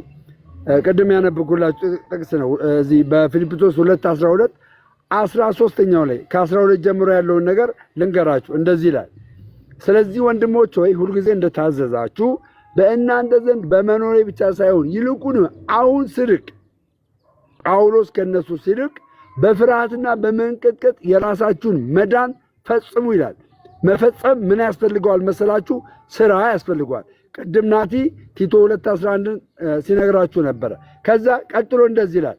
ቀጥሎ የናቲን ሐሳብ በደንብ አድርጎ የመጽሐፍ ቅዱስን ሐሳብ በደንብ አድርጎ ሲያስረግጥ ማለት ነው። ምን ይላል? ስለ በጎ ፍቃዱ መፈለግንም ማድረግንም በእናንተ የሚሰራ እግዚአብሔር ነውና ይላል። አያችሁ፣ እግዚአብሔር ነውና ይላል። ስለዚህ ይህንን አልቀበልም፣ ይህን ቃል አልቀበልም፣ ናቲ የተናገረውን አላምንበትም የሚል ሰው ካለ አንድ ቁጥር ጻፍልኝ። በተለይ ደግሞ እንትኖች ምንድናችሁ እናንተ ታድሶች ናግባ አንድ ሰው እምነት አለኝ ምግባር ባይኖረው እምነት ሊያድነው ይችላል። ዕብራውያን 2 ላይ ስጠዋ እምነት አለኝ እንጂ ምግባር ባይኖረው እሺ ተናስተኝ ተስፋ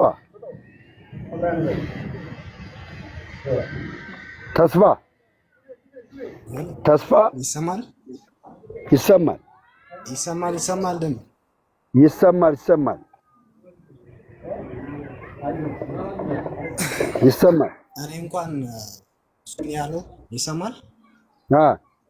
ከየት ነህ አንተ ወንድማችን? ከታድሶ ነህ?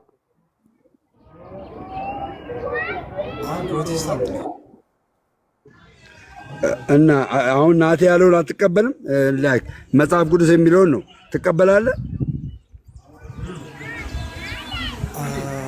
መቀበልና አለመቀበል ሳይሆን እሱ ያለው አው ልክ ነው። ግን አሁን አንድ ያልገባኝ ነገር አዎ ድህነታችን የምንፈጽመው በራሳችን ፍቃድ ነው ወይስ በክርስቶስ ለማለት? የመጀመሪያ ድነትን የምትፈጽመው በእምነት ነው፣ በማመን ነው። ጸጋው በእምነት ነው ያዳነ፣ ካንተ የተነሳ ሳይሆን ጸጋው በእምነት ነው ያዳነ። የዳንከውን እምነት ደግሞ ፈጽም ይልሃል። ለምን? ፍሬ እንድታፈራበት ገባ፣ እንዳትቆረጥ እኮ የምንፈጽመው በራሳችን ፍቃድ ነው ወይስ በክርስቶስ? ፈቃዳችንን አይጋፋም። ይሄ ካልቪን ትምህርት አሁን ለምሳሌ በኦርቶዶክስ አስተምህሮም ይሄ ካልቪን የሰው ሰራሽ ትምህርት የለም። ሰው በራስ ፍቃድ ነው ከመጀመሪያው እስከ መጨረሻው። ባይዘ ማመንም መካድም ይሄ ሰው የሰው ነፃ ፍቃዱ ነው። ይኸው እኛ ፈቅደን ክርስቶስን እናምናለን፣ እንገዛለታለን። ሙስሊሞች ግን ሳይፈቅዱ አይገዙለትም ለምሳሌ። ስለዚህ ድነታችንን የምንፈጽመውም በራሳችን ፈቃድ ነው። ሰው በኃጢአት ተዘፍቄ ልኑር ማለት ይችላል። ባይዘ ሰው መብት አለው፣ መካድ ይችላል። ምንድነው የአንተ ጥያቄ? ምንድነው ብራዘር? በፈቃዱ ነው ወይ ብራዘር? አሁን እኔ የምልህ ይሰማል? ይሰማል። ምንድነው ጥያቄ? ጥያቄን በግልጽ አስቀምጥ እስኪ። አልዳንኩም ነው? ድነቴ ተፈጽሟል ነው? ከኔ ምንም ነገር አይጠበቅም ነው ወይስ ምንድን ነው? እኔ እንኳን እኔ ያልኩት አሁን የዳነው በክርስቶስ ነው፣ ግን ፍጻሜ የምናገኘው ደግሞ በክርስቶስ በሰጠን ጸጋ ነው ብዬ ማምነው። ከአንተ የሚጠበቅ ነገር የለም? ነፃ ፍቃድ አይጠበቅም ከአንተ? ይጠበቃል፣ ነፃ ፍቃድ ይጠበቃል። ስለዚህ አንተ ኃጢአትን ላለማድረግ ስራ መስራት አለብህ። ኃጢአት ላለመስራት የእግዚአብሔር የክርስቶስ እንትን ተሰጥቶናል። ግን አንተ ኃጢአት ትሰራለህ? እኛም እንሰራለን። ደካማ ሰው ነው። ኃጢአት የሰራ ንስሐ ባይገባ የዘላለም ሕይወት አያገኝም ብለህ ታምናለህ? እሱማ እግዚአብሔር ፍርድ ነው። አሁን እንዴት ለምን አሁን አንተ እግዚአብሔር ኃጢአት የሰራ የዘላለም ሕይወት ያገኛል ወይ? ያገኛል አያገኝም? መጽሐፍ ቅዱስ ይለን የለ እንዴ? ንስሐ ያልገባ ማለት ነው። ንስሐ ሳትገባ ብትሞት እኮ እኛ አሁን ኃጢአት ብንሰራ ማለት ነው ክርስቲያን የሚባል ከኃጢአት ከሰራ ኃጢአት እንዳይሰራ ሁሌ እንትን የሚያደርግህ አለ ውስጥህ የሚነቃህ መንፈስ። ግን ሰራ ኃጢአት ሰራ እኮ እኔ የምልህ ደግሞ አንድ ክርስቲያን ኃጢአት ከሰራ የሚነቅፈው ውስጥ የሚነካው መንፈስ አለ። የጠየቀ ጥያቄ ቆይ ኃጢአት ሰው ሊያደርግ ይችላል። በቃ እሱ ግልጽና ግልጽ ነገር ነው። ከባድ ኃጢአት ለምሳሌ ክህደት ነው አይደለ? ተስፍሽ አንዴ ይቅርታ ናቲ አንዴ ይቅርታ። ይኸውላችሁ ዲያቆን መኳንንትን አስገባው ብላችሁ ምጽፉ ሰዎች ማለት ነው። ዲያቆን መኳንንት ተልኮለታል። ያለበት ቦታ አይመችም፣ መግባት አልፈለገም። ገባችሁ አይደለም? ማስታወቂያ ምናምን አያስፈልግም። መግባት ከፈለገ ተልኮለታል፣ ይገባል። ስለዚህ ያለበት ቦታ አይመችም፣ መግባት አልፈለገም። ዲያቆን መኳንንት ደግሞ እንደዛ ሲሉ የሚመች ቦታ አይደለም ብለህ መጻፍ አለብህ።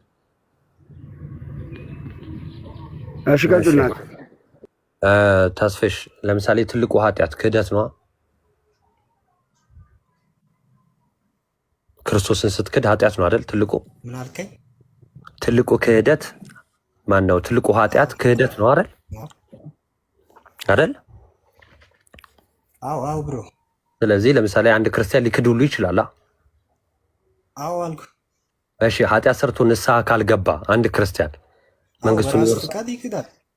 መንግስቱን ይወርሳል ንስሐ ካልገባ።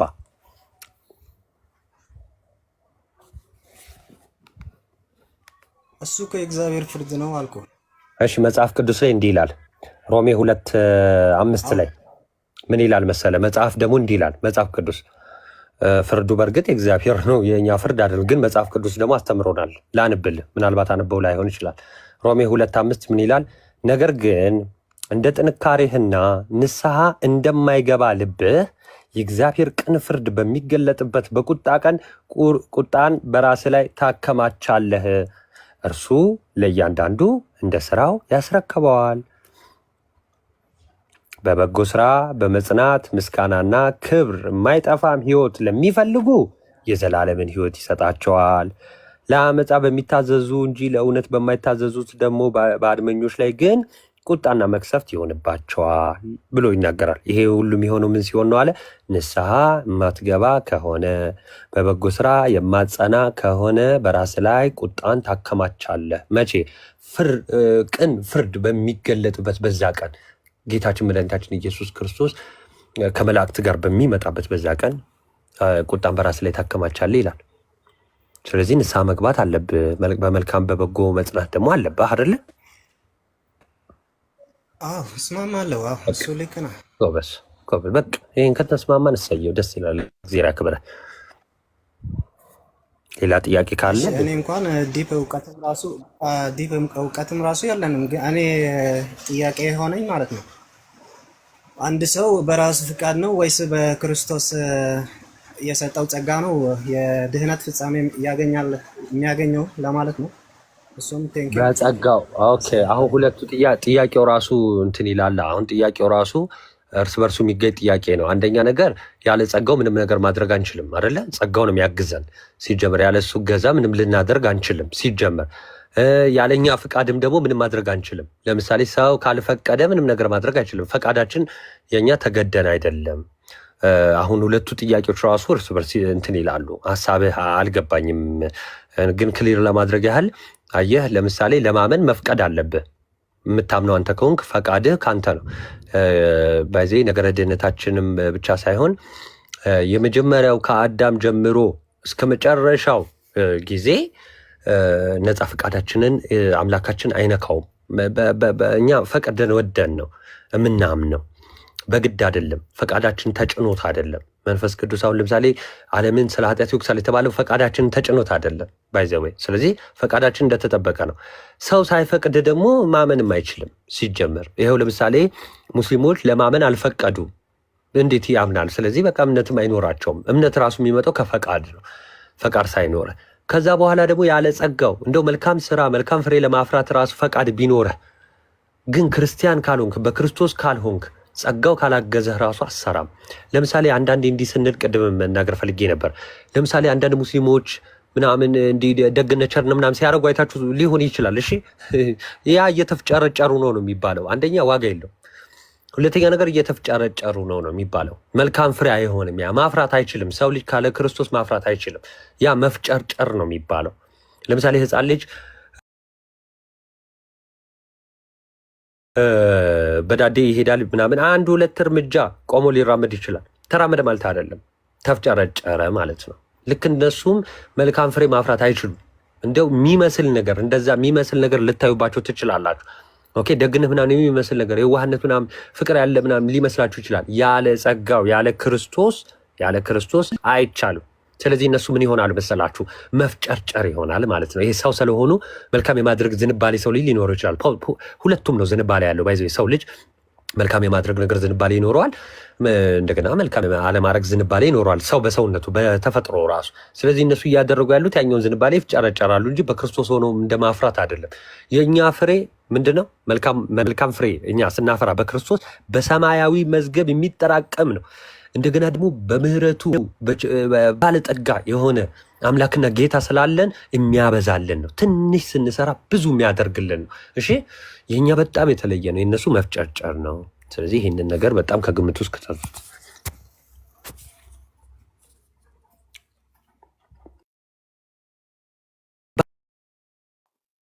ናቲ በበጎ ስራ ጸንተሃል አንተ? እሺ ብሮ አመሰግናለሁ። እሱ ነበረ ናቲ መልስልኝ እስቲ። በበጎ ስራ ጸንተሃል ወይስ አልዳንክም? እሱን ጌታ ነው የሚያውቀው። ሰውን ታዲያ የምትሰቡት ፍሬ ምናምን እያላችሁ የራሱንም ሳታውቅ ነው የራስህ ነው? ጎበዝ፣ ቆንጆ ጥያቄ። ሰውን የምንሰብከው እኔ ናታኔም ይኸው በበጎ ስራ የሚል ስብከት ሳይሆን ክርስቶስ ለሐዋርያት ያስተማረውን በበጎ ስራ በመልካም ፍሬ ማፍራት እንዳለብን ያንን ስብከት እንሰብካለን። ሲጀመር ለሐዋርያቱም ስበኩ ያላቸው እሱ ነው። ለቤተ ክርስቲያንም ትልቁ ተልእኮ የተሰጣት ይኸው መልካም ፍሬ ማፍራት እንዳለብን ነው። እኛም አንተ ጋር መጥቼ መልካም ፍሬ አፍራ እልሃለሁ፣ የኔን ግን የሚቆጥር ጌታ አለኝ። ስለዚህ ለእሱን ተወው መቁጠሩን። ስለዚህ አንተ ሳድን ነው አሁን ድኛለሁ የምትለው ማለት ነው። አንተ ተቆርጠሃል ወይስ አለ? በክርስቶስ ድኛለሁ፣ በጸጋው ድኛለሁ። ድነቴን ደግሞ እየፈጸምኩ እኛ ታዲያ እንደሱ ስንል ለምን ትቃወሙናላችሁ? ማ ተቃወመ? በጸጋው ድኛለሁ ስንል ፍሬ ያስፈልጋል አልክ። አሁን ፍሬ ደግሞ አፍርተሃል ብለን ስንይዝ ደግሞ ወደ እግዚአብሔር ታሳብባለህ። አሁን ለምሳሌ አንተ መልካም ፍሬ አያስፈልግም እምነት ብቻ የሚል ትምህርት ስላለ አሁን ያን ብያለሁ። እንደዛ ያልንበትን አምጣ። ፕሮቴስታንቶች አያስፈልግም ብለዋል። ፕሮቴስታንቶች ነው እምነት መልካም ስራ አያስፈልግም ያለ ፕሮቴስታንት አለ። ኦኬ እሺ፣ ለምሳሌ እምነት ራሱ የሚያድን እምነት እንዲሆን መልካም ስራ ያስፈልግሃል? መልካም ስራ አያስፈልግም ያለ ፕሮቴስታንት አለ ወይ? አሁን ስለዋሸ እሱን እኮ ይኸው ራስህ እንድትመልሰው ራስህ ፕሮቴስታንት ስለሆንክ ራስህ ይኸው ህዝብ ፊት እንድትናገር መልካም ስራ አያስፈልግም ያለ ፕሮቴስታንት አለ ወይ? አሁን ብዙ ናቸው። አሁን ለምሳሌ መካነ ኢየሱስ ምናምን አክቹዋሊ እንደዛ አይሉም። አሁን አንተ ያለበትን ባላ አሁን ወደ ሌላ እሱማ እናንተም ብዙ ናችሁ። ግብፅ ኦርቶዶክስ ነህ ለምሳሌ። ቆይ አንተ አሁን ግብፅ ኦርቶዶክስ ነህ? አይ አንድ ነው። አይደለም የሆነ ሰው የሆነ ነገር ታላቁና አኬ ይለያያሉ። እሱን ወደ ልዩነት አንግባ። ቆይ ስለግለሰብ አሁን ተወና እሱን ጥያቄ ነው መልስ አንተ ወደ ትልቁ ጥያቄ ፕሮቴስታንት አያስፈልግም መልካም ስራ ብለዋል ብለሃል። እሱን ንገረኝ። ማን ያለው? ልነግርህ ለምሳሌ ላለመቆረጥ መልካም ስራ ያስፈልጋል ብለህ ታምናለህ አንተ? ላለመቆረጥ እኮ ቅድም ጀምሬ እኮ የምጠይቅህ ተቆርጠሃል ወይስ መልካም ስራ ሰርተሃል ወይ ነው። አይ ላለመቆረጡ ክርስቶስ ሲመጣ እንዳይፈረድ እኮ አልተቆረጥክም ተቆርጠሃል። እኔማ ገና ሩጫ ላይ ነኝ። ገና ክርስቶስ መች መጣ? አልመጣም እኮ። ሌላው ሞቷል እንዴ? ሌላው ማለት አሁን ሌሎቹን አሁን ላለመቆረጥ የምትለኝ እኔን አሁን እኔ መጨረሻ ደርሻለሁ አንተ አልደረስክም። እንደሱ ነው የምታስበው? አንዴ ድል መንሳት የሚሆነው መቼ ነው ታውቃለህ? ክርስቶስ ሲመጣ ነው። ባይዘ ድል መንሳታችን መቼ እንደምንሞት መቼ እናውቃለን? የናትዬ የምናወራው እኮ ስለ ዛሬ ነው አይደል? ስለኛ መሞት አላልኩም። ድል መንሳታችን ክርስቶስ ሲመጣ ነው። ክርስቶስ መቼ እንደሚመጣ አናውቅም ነው የሚባለው። መቼ እንደምንሞት ክርስቶስ ታዲያ ስለ ነገ ለምን ታወራኛለህ? ዛሬ ክርስቶስ ቢመጣ ፍሬ አፍርተሃል ወይ ነው? እሱ ነው እንግዲህ። አንተ አይደለ አንተ ማነህ? ተራ ፍጡር ነህ እኮ። እሱ ነው እንግዲህ የሚለኝ ይሄንን ፍሬ አፍርተሃል አላፈራ የሚለኝ ውጤቱን የሚነግረኝ እኮ። ካልዳንክማ አላወቅክም መዳንህን። ሌሎችን ሰዎች ኑ የምትላቸው የሚሄድበትን አላውቅም ኑ ትላለህ። ቆይ አንዴ አየህ፣ ነገረ ድህነት ስላልገባህ ነው ማንግባባው። በክርስቶስ በጸጋው በመልካም ፍሬ አላልኩም። እሺ አሁን ልብ ብለህ ስማኝ። በክርስቶስ እኔ ካደረግኩት ሳይሆን እንዲሁ በጸጋው ድኛለሁ። እሺ ከዛ ግን ያንን መዳን እንግዲህ ስሙ ከታች አላችሁ በክርስቶስ በጸጋው ነው። ምንድነው ፍሬም ይኑረኝ አይኑረኝ አላውቅም እኮ። ጨርሳ ሳልጨርስ ነው እንዴ ስሙ የምትለው? አሁን ፕሮቴስታንት ምን አይነት ውሸታም እንደሆነ እኮ እያሳየህ ነው። ተው ተረጋጋ፣ በቃ ሚውት አድርገው። ልጨርስና ሰው ሲጨርስ ታወራለህ። አየህ ሰው የራስህ ሰው ነው የሚታዘበህ። በቃ ልጨርስ። እኔ ያልኩት እኛ ኦርቶዶክሳውያን ይኸው ከስርም አሉ። እሺ እኛ ኦርቶዶክሳውያን እንዲሁ በጸጋው የመጀመሪያው ድህነታችንን አግኝተናል። ከኛ በሆነ ስራ አይደለም። ከኛ ቅንጣት ታህል ምንም የተዋጣ ነገር የለም። በጸጋው በቃ በስጦታው እንሄዳለን። ኦኬ በሱ ቸርነት እንደ ምህረቱ መጠን ሄዳን ነው። በቃ ልክ ቲቶ እንደሚናገረው ለአዲስ ልደት በሚሆን መታጠብና በመንፈስ ቅዱስ መታደስ አዳነን እንጂ እኛ ካደረግነው አይደለም። አይደለም። በቃ እሺ ይሄን ከዛ ግን ድነን አለቀ ደቀቀ ነገር አለሙ አንልም። እኛ ክርስቲያኖች የመቼው ከ2000 ዓመት ጀምሮ የነበረች የጌታ ቤተክርስቲያን ምን ታስተምራለች? ኦኬ ምን ትላለች? ያንን ድህነት ደግሞ ልክ ሐዋርያው ቅዱስ ጳውሎስ ፊልጵስዩስ ላይ እንዳለው መፈጸም አለብን። እንዴት? በመልካም ስራ መትጋት አለብን። ሁለተኛ ጴጥሮስ ምዕራፍ 1 ቁጥር 5 ላይ እንደሚናገረው በበጎነት በወንድማማች መዋደድ እየጨመረን እግዚአብሔርን በመምሰል እየኖረን ምን ማለት አለብን? መትጋት አለብን። ሮሜ 2:4 ላይ ልክ እንደሚናገረው ደግሞ በበጎ ስራ እየጸናን መቆየት አለብን። ለምን? ሶስተኛ እርከን አለ። ምን? መንግስት መውረስ የሚባል መቼ? ክርስቶስ ሲመጣ ያን መንግስት መውረስ ወደ መንግስቱ መግባት በሙላት እንዲሰጠን በዚህ ምድር ቆይታችን እግዚአብሔርን መምሰል አለብን። እግዚአብሔርን መምሰል ደግሞ እግዚአብሔርን መምሰል ታውቃለህ፣ ከኃጢአት መለየት፣ መንፈሳዊ ፍሬን ብቻ የመንፈስን ፍሬ ብቻ ማድረግ፣ የስጋን ፍሬ መከልከል አለብን። የስጋን ፍሬ እንዳናደርግ ኃጢአትን፣ ዓለማዊ ምኞትን ድንግ ደግሞ ጸጋው ተገልጦልናል። ከዛስ ልንወድቅ እንችላለን። ልክ አንደኛ ዮሐንስ መልእክት ምዕራፍ 1 እንዳለ በኃጢአታችን ደግሞ ብንናዘዝ ከኃጢአትም ከአመፃም ሊያነጻን የታመነ ጻድቅ አለ ተብሎ እንደተጻፈ ያነጻናል። የክርስቶስ ደም የዛሬ 2000 ዓመት የፈሰሰ ለዘላለም ፈንክሽናል ሆኖ የሚቆይ በዚህ ሂደት ውስጥ በመውደቅ በመነሳት ውስጥ በተጋድሎ ውስጥ እምነታችንን ድህነታችንን እንፈጽማለን። ከዛስ ክርስቶስ ሲመጣ ምን ይለናል? ኑ የአባቴ ብሩካን ይለናል። ኦኬ ምን ስንል ነው? ድል ስንነሳ። ድል ካልነሳን አይለንም። ድል የሚነሳ ይህን ይወርሳል፣ እኔም አባት ሆነዋለሁ እሱም ልጅ ይሆነኛል ተብሎ ራእይ ላይ እንደተጻፈ ጌታችን መድኃኒታችን ክርስቶስ ታዲያ ምንድን ነው የሚያደርገው? ሲመጣ ለእያንዳንዱ እንደ ስራው ይከፍለዋል። እንደ ስራው ማለት እንደ እምነቱ ማለት ነው አይደለም። ቃሉ እንደ ስራው ነው የሚለው። እንደ ስራው ለምሳሌ ለበለጠ ይሄን ሰርተሃል ይላል። ለምሳሌ ማቴዎስ 25 ላይ ተርቤ አብልተኸኛል፣ ተጠምቼ አጠጥተኸኛል፣ ታርዤ ሳልብሰኸኛል ብሎ ይጠይቀኛል። ስለዚህ እንደዛ እንዳልጠየቅ አሁን የተራበ በቀን 30ውንም ቀን ማድረግ አለብኝ። ምናልባት ድክመት ሊኖርብኝ ይችላል፣ ግን መነሳት አለብኝ። በአንዴ ፐርፌክሽን ላይ ስለማይደረስ እሱን የሚቆጥረው ማን ነው? እኔ ድሃ ሳበላ ኮመንት ላይ ጻፉላቸው። እሺ ለፕሮቴስታንቶች ድሃ ስናበላ ማን ነው የሚቆጥረልን? ሰው ነው የሚቆጥረልን? የኔ ቢጤው እግዚአብሔር ይስጥልን የሚለው ሰው ነው የሚቆጥረልን? አይደለም። እንደዛማ ቢሆን እያንዳንዱ የኔ ቢጤ ስም ዝርዝር ይዞ ሲመጸወት ስምህን በጻፈው ኖሮ ከናዝራሻ። እንደዛ አይደለም። ምንድን ነው የሚልህ የኔ ቢጤው ስትሰጠው? ማን ነው ልክ ለኔ ቢጤ እንደው ለአቅመ ደካማ ስትሰጡ ምንድን ነው የሚሏችሁ? እግዚአብሔር ይስጥ አይደል? ማን ነው የሚቆጥረልን? እግዚአብሔር ነው የሚቆጥረልን። ከዛስ ፕሮቴስታንት ይመጣና ስንሰርታ ልቁጠርልህ እኔ ኧረ መድኃኒዓለም ላረጋግጥልህ። ማነህ አንተ? ተራ ፍጡር ነህ። አምላኬ ይቆጥርልኛል፣ በማይጠፋው መዝገብ በሰማያዊ መዝገብ በሰማያዊ ስፍራ ያስቀምጥልኛል። አንድ ሳስገባ አብዝቶ ይሰጠኛል። ለምሳሌ ያቺ ድሃዋን ሴት ታስታውሷታላችሁ? ልብ በሉ። እንዴት ልንገራችሁ? ማንም አለ እንዳይገባ።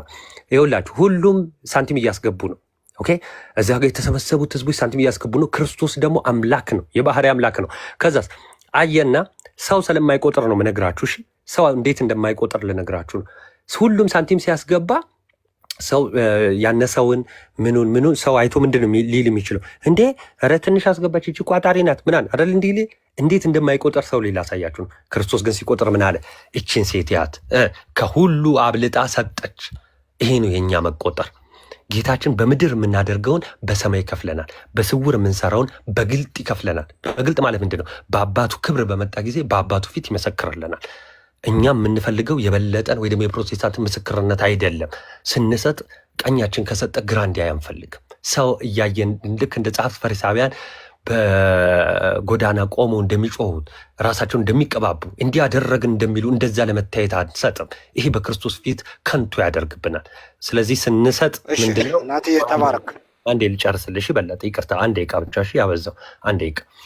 ስንሰጥ በምን እንሰጣለን? በስውር እንሰጣለን። አንተ እንደመጣ በግልጥ እንደጠየከኝ አይደለም። እኛ በስውር እንሰጣለን። ትንሽም ሆነች በዛችም ባይዘዌ ክርስቲያኖች በጣም እንደዛ ስለሆናችሁ ነው። እሺ 10 ሳንቲም የሚሆን 1 ብር፣ 100 ብር የሚሆን 1000 ብር አብዝቶ የሚሰጥ ጌታ አለን። እሺ እኛ ያችን ስናደርግ እሱ እጥፍ አድርጎ ቅዳሴያችን ላይ ምን ይላል መሰላችሁ? እንኳን አይደለም መስጠት ልንገራችሁ። ቅዳሴያችን ላይ ምን ይላል? ለቤተ ክርስቲያን መባ ሁሉን ዕጣን፣ ጧፍ፣ ዘቢብ ሁሉን ያስገቡትን አቤቱ እንደሰጡት ደግሞ አብዝተህ ተቀበላቸው። ግን ይላል ካህኑ ቅዳሴ ላይ ማለት ነው፣ እንደው ሳይኖራቸው መስጠት ፈልገው ብሰጥ ኖሮ ያሉትን ከሀሳባቸው ላይ እንደሰጡ ተቀበል። ሀሳባችን ዋጋ አለው። እኛ ክርስቲያኑ እንደው ከሌለህስ ውይ ትላል። ራሱ ክርስቶስ ምን አለ? ደቀ መዝሙሬን በደቀ መዝሙር የሚቀበል ብፁዕ ነው ጻድቅ ነው የዛን ዋጋ ያገኛል ካለ በኋላ እንደው ቢጠፋ ውሃ ቀዝቃዛ ውሃ እንኳን ቢሰጥ ነው ያለው። እንደው ቢጠፋ ማለት ነው። ስለዚህ እኛ የምንሰጠው ለምንድን ነው? በሰማያዊ ስፍራ ለማከማቸት። ባንክ ሄዳችሁ ብር የምታስገቡት ለምንድን ነው? ሲቸግራችሁ ለማውጣት አይደል? ወይ ደግሞ በችግር ጊዜ ያንን አውጥታችሁ ከችግር ለመዳን አይደል? እኛ በፍርድ ቀን ከቁጣው ለማምለጥ በበጎነት ጸንተን መቆየት አለብን። በጎነታችንን ባንክ ቤት ብል ነቀዝ አይጥ ምናምን ያስቸግራል። ባንክ ቤት መቼም ምድራዊ ነው። እነዚህ ነገሮች ሊኖሩ ሁሉ ይችላሉ። ሰው ሁሉ አለ ነቀዝ የተባለ ብሩ ሊሰርቅ የሚችል ሌባ ሁሉ አለ። ይሄ በሌለበት በሰማይ ስፍራ የእኛ መዝገብ ተጠራቅሞ ይቀመጥልናል። ማንም ሌባ የማይወስደው ያኔ በአባቱ ክብር ሲመጣ ከመላእክት ጋር ልጄ የተራበ አብልተሃል፣ የተራበ ስታበላ ይኸው እኔን እያበላኸኝ ነው ብሎ የሚመሰክርልን ጌታ እንደሚመጣ እናምናለን። ስለዚህ ብልጥ ሰው ቀድሞ ከክረምት በፊት ያከማቻል ጎተራውን። ኦኬ ብልጥ ሰው ቀድሞ ክረምት ከመግባቱ በፊት። ከዛስ ልክ እነዛ ቆነጃጅት ታስታውሳላችሁ አደለ? እንቅልፋቸው የመጣ እንቅልፍ ሞት ነው። እንቅልፍ ሞት ነው። እሺ በምሳሌ ሲነግራቸው ሜታፎሪካሊ ነው የነገራቸው። እነዛ ቆነጃጅቶች መጡ፣ እንቅልፍ አላቸው። ዘይት በበቂ አልያዙም ነበር። ተኙ ሲል ሞቱ እያለ ነው። እኛን ሞታለን አይደል? መሞታችን አይቀርማ። በበቂ የሆነ የበጎ ስራ መጽናት፣ መልካም ፍሬ ሳይኖረን ከሞትን ከዛስ ሙሽራው ይመጣል። በር ይዘጋብንና በደጅ ዋይታና ለቅሶ ይሆናል። ከዛስ ሙሽራው ዞር ይልና ምን ይላል? ወይ በቃ ለዛሬ ገቡ አይልም። ምን ይላል? አላቃችሁም ይላል። አላቃችሁም ከመባል እግዚአብሔር አምላክ ይሰውራል። ስለዚህ እኛ መልካም የምናደርገው የሚቆጥር ጌታ አለ። ፕሮቴስታንት አይደለም ለእኛ የሚቆጥርልን። ኮመንት ላይ የመጣችሁ ዛሬ ስንት አድርጋል እንዳትሉ ተብሎ አይጠየቅም፣ ነውር ነው። የሚቆጥር ጌታ አለ። ቴንኪው። እሺ ናቲ የተባረክ ቴንኪው። በጥሩ ነው ያስተማርከን። ግን ዛሬ ኦርቶዶክሳውያን በቃ ተስፋ ቁረጡ። ማንም ሚድን የለም። ፐርፌክት ካልሆናችሁ በር ይዘጋባችኋል። ካላበላችሁ ካላጠጣችሁ ይሄ ሁሉ ሰው ቆይ እንዳትገባ በለጠ ስትል ምናምን ስትል ቆይ እንዳትገባ ያልተባለ ብለሃል። እንዳትገባ በአንድም ፐርፌክት የለም። ቆይ አንዴ ጎበዝ፣ አንተ በለጠ ያልክ ስትናገር እኔ አልገባሁብህም። ጌታን እንዳትገባ ቆይ የሆነ ሀሳብ እንዳትገባ አልገባም። ይኸው ጌታ አትፍራ። እኔ ቁጭ በክብር ነው። አንተ በቃ ትናገራለህ፣ ከኔ በኋላ ትናገራለህ። እኔ ብዙ ሰዓት ነው ቁጭ ብዬ ሰማሁ። ይረብሹ ነው። የተሳሳተ ነገር ስለሆነ ያወራኸው ደሜ 10 ደቂቃ ተናገረ። እኔ ልናገር ስለ ትናገራለህ። ጌታን ይኸው ጌታን ብያለሁ። 10 ደቂቃ ታወራለህ። ቆይ አንዴ ደምዬ ቆይ እሺ ናዲ አንድ አዳምጪ። ቅድም ኢዮብና ቤሊ ጀምሮ ነበረ። ኢዮብና ቤሊ ጀምሮ ነበረ። አዎ ኢዮብና ቤሊ ቅድም የተጠየቀው ጥያቄ ያለ ቤሊ መልስለት። ችግር የለውም። እሺ እሱን ከመናገራቸው በፊት አንድ ደቂቃም አልፈጅም። አንድ ነገር መናገር ነው። ክርስቲያኖች ሁሌ መያዝ ያለባቸው የትኛው እንደው ልንገራችሁ። ብዙ ሳንቲም ብዙ ነገር ኖሯቸው ሰጥተው ለመጽደቅ የሞከሩትን ሳይሆን ትንሿን ሳንቲም የቆጠረ ጌታ እንዳለን ነው። እሺ ከኛ የሚፈልገው ምንድን ነው? ትንሽ ማድረግ ነው። እሺ እግሩን የታጠበ ጨርሱልኝ ኮመንት ላይ ሙሉ ገላውን እንደታጠበ ነው። እኛ ትንሽ እናደርጋለን። የሚያበዛ ጌታ አለ። እሺ ናትዬ ቴንኪው። ስለዚህ ካልሰራችሁ በሩ ይዘጋባችኋል። ስራ መስራት አለባችሁ። ጽድቃችሁ ገንዘብ ዘርዝራችሁ ለቤተ መስጠት አለባችሁ ምናምን ተባለ። ዋናውን ትምክቱ ምንድን ነው? በምግብ ወጥና እንጀራ ሰጥተህ ልድን ነው ማለት ነው። ስለዚህ እነዚህ ሰዎች ደግሞ ያዝናቸው ዛሬ ምን አብልተሃል ወይ አጠጥተሃል ወይ እስረኛ ጠይቀሃል ወይ ምናምን ሲባል አይ አትንጠይቀኝ ይህንን ዝም ብዬ ፍሬ ያለኝ እያልኩ ደቀ መዛሙርቱን ለእንትኖች ምን አላቸው ጌታ? እናንተ በጣታችሁ ልትነኩት አትፈልጉም፣ ከብትባችሁ ግን በደቀ መዛሙርት ጫንቃ ላይ ልትጭኑ ትፈልጋላችሁ አለ። አሁን እነዚህም ሰዎች ሁልጊዜ የሄዱ ፍሬ ዛሬ ያዝናቸው። እስቲ ፍሬ ሲባል እግዚአብሔር ነው የሚያይልኝ እኔ አይደል። እሺ ምን አብልተሃል? አልናገርም። አጠጥተሃል? እሺ ተቆርጠሃል? አልናገርም።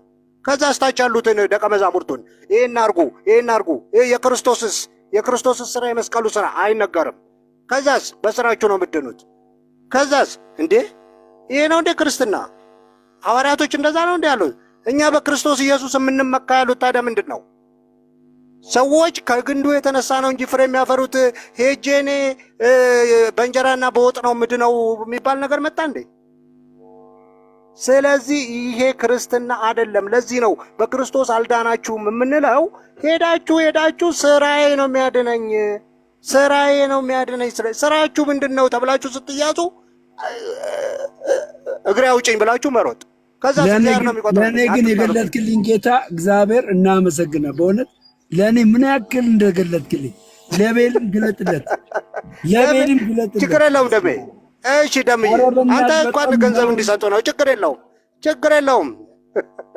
ያንተ እኮ ሰው አውቀዋል ደሜ። እሺ ችግር የለውም። ለማንኛውም ጣል አድርጉለት በዛው ለደሜ። እሺ እና ስለዚህ አሁን ናቲ የምትመልስልኝ አንድ ነው። ፍሬ ያላችሁት ፍሬ አለህ ወይስ ተቆርጠሃል? ይሄን መልስ።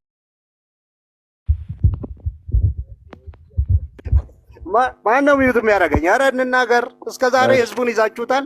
ዛሬ ነቅቷል ህዝቡ። ማንም ሚዩት አታርጉኝ። የምናገረው ነገር ናቲ መልስልኝ። ፍሬ አለህ ወይስ ተቆርጠሃል?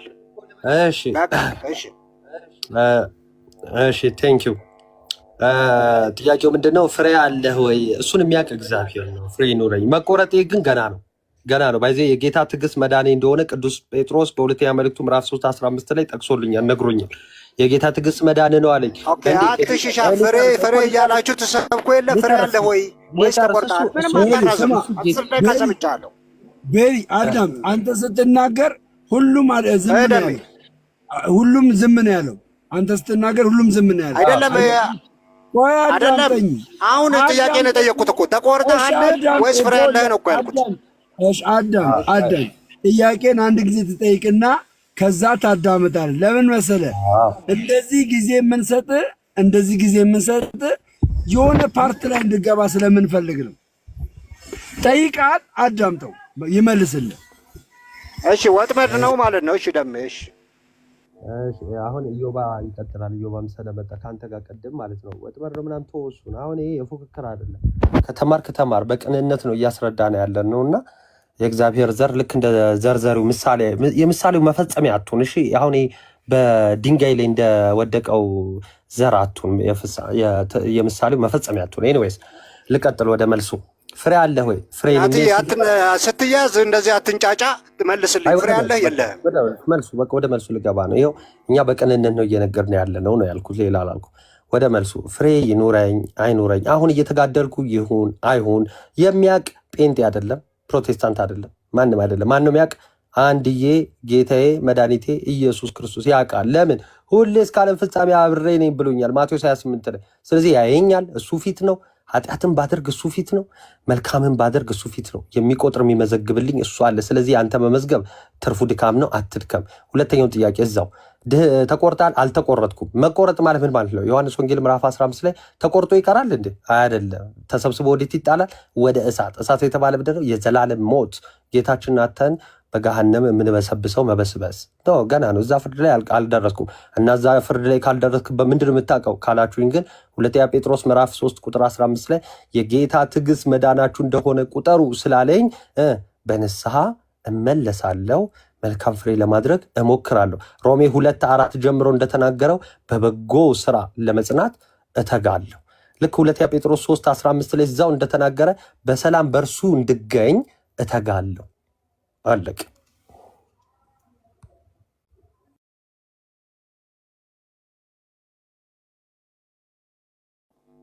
ናትዬ። ስለዚህ የሞከረ ነው የሚለው ማለት ነው። ፍሬ ያፈራ ሳይሆን ፍሬ የሞከረ እንደዛ ነው ያልከኝ? መልሼልሃለሁ። ከኢዮብ ጋር ቀጥል። ኢዮብ ኖ ምንም አትንቀሳቀስም። እኔ ዛሬ ይኸውልህ የማትችለው ሰው ነው የገባብህ። ፍሬ ያፈራ ነው፣ ፍሬ የሞከረ ነው። በዚህ ጉዳይ ስለሆነ አሁን አዝግም እንዳይሆንለታል።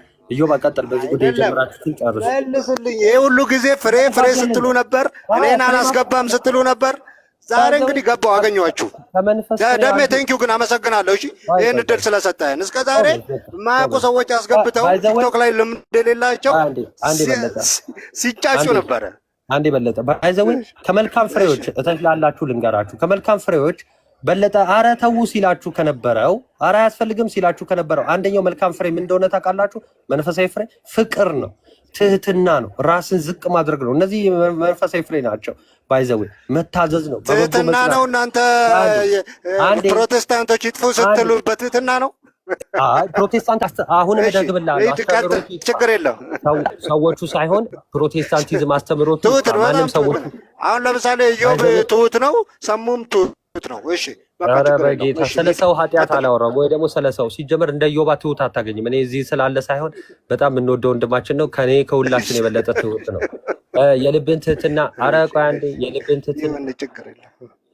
የልብን ትህትና የሚመራ እኔ አሁን መልስልኝ። አረላ በእናትህ አታቋርጠኝ። የልብን ትህትና የሚመረምር እግዚአብሔር አምላክ ነው። ሰው እንዳየሽሻ ፍሬ የሞከረ ነው ወይስ ፍሬ ያለው ነው የሚድነው? ቀጥሉ ኢዮብ ቀጥሉ። በቃ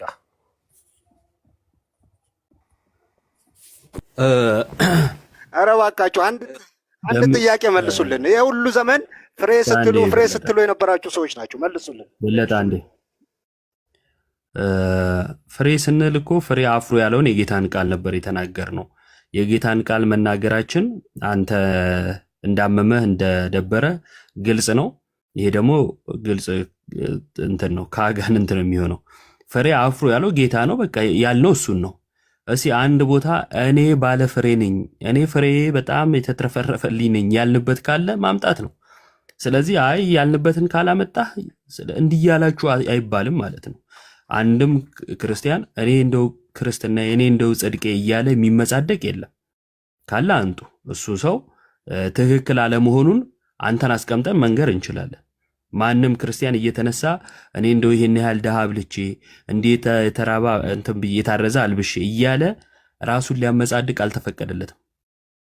ቀኝ የሰጠውን ቅድም ብያለው ግራ አይ ነው የሚለው መጽሐፍ ቅዱስ። ስለዚህ ስሰጥ እንትና ኑ እዩልኝ እያልኩ ላረጋ አይገባም ማለት ነው። እንደው ማድረጋችንስ ዋጋ አለው ወይ ከተባለ ጌታ አለው ብሎናል። አለቀኩ። ጌታ ዋጋ አለው ብሎናል ብለን መናገራችን እንትናን ደብሮታል በለጠን ማለት ነው። በዚህ ውይይት ውስጥ ምን አየው? የበለጠ እምነት ፈጽሞ ከክርስትና የራቀና የመመጻደቅ እምነት እንደሆነ አይቻለሁ። ምክንያቱም እሱ በድኛለሁ ብሎ ይመጻደቃል። እኛ ግን ያዳነን ጌታ እንድንመጻደቅበት ሳይሆን አክብረን በፍቅር እንድንገልጸው ስለነገረን ሰዎች ብርሃናችንን አይተው እሱን ያመስግኑት። እኛ ግን ብርሃንን ብርሃን በራልን ምናምን እያልን አንመጻደቅም ነው ያልነው። በኢየሱስ ማመናችን መዳናችንን ሁል ጊዜ የምንመሰክረው ነው። እዚህ ውስጥ ያላችሁ 748 ሰዎች ጌታ ኢየሱስ ክርስቶስ ከሞት አድኖናል፣ ዋጅቶናል፣ አንጽቶናል፣ ቀድሶናል። ይሄ የኦርቶዶክሳዊ ነገረ ድህነት ራስ ነው፣ መሰረት ነው። ይሄንን እናምናለን። ይሄን ስናምን ያመነው ጌታ እንድንገዛለት፣ እንድናከብረው፣ ቃሉን እንድንጠብቅ አስተምሮናል። ከእኔ የተነሳ ፍሬ ታፈራላችሁ ብሎናል። አዎ ከእርሱ የተነሳ ፍሬ እናፈራለን ብለን እናምናለን። ያንን አይቼ ዋጋችሁን ከፍላችኋለሁ ብሎናል። እሱን አይቶ ዋጋ እንደሚከፍለንም እናምናለን። ከፍለን አማኝ አይደለንም። ለዛ ነው መናፍቅ ያልሆን ነው። በነገራችን ላይ መናፍቅ ማለት ከፍሎ አማኝ ማለት አይደለም። ስለዚህ ጌታ ፍሬ አፍራ አለ፣ አፈራለሁ። ማፍራትን አይቼ በሰማይ በአባቴ ፊት እመሰክርልሃለሁ ብሎኛል። ስለዚህ ይሄንን አምናለሁ። ግን ማፍራትን ተመጻደቅበት አላለኝም። ያላለኝን አልልም ማለት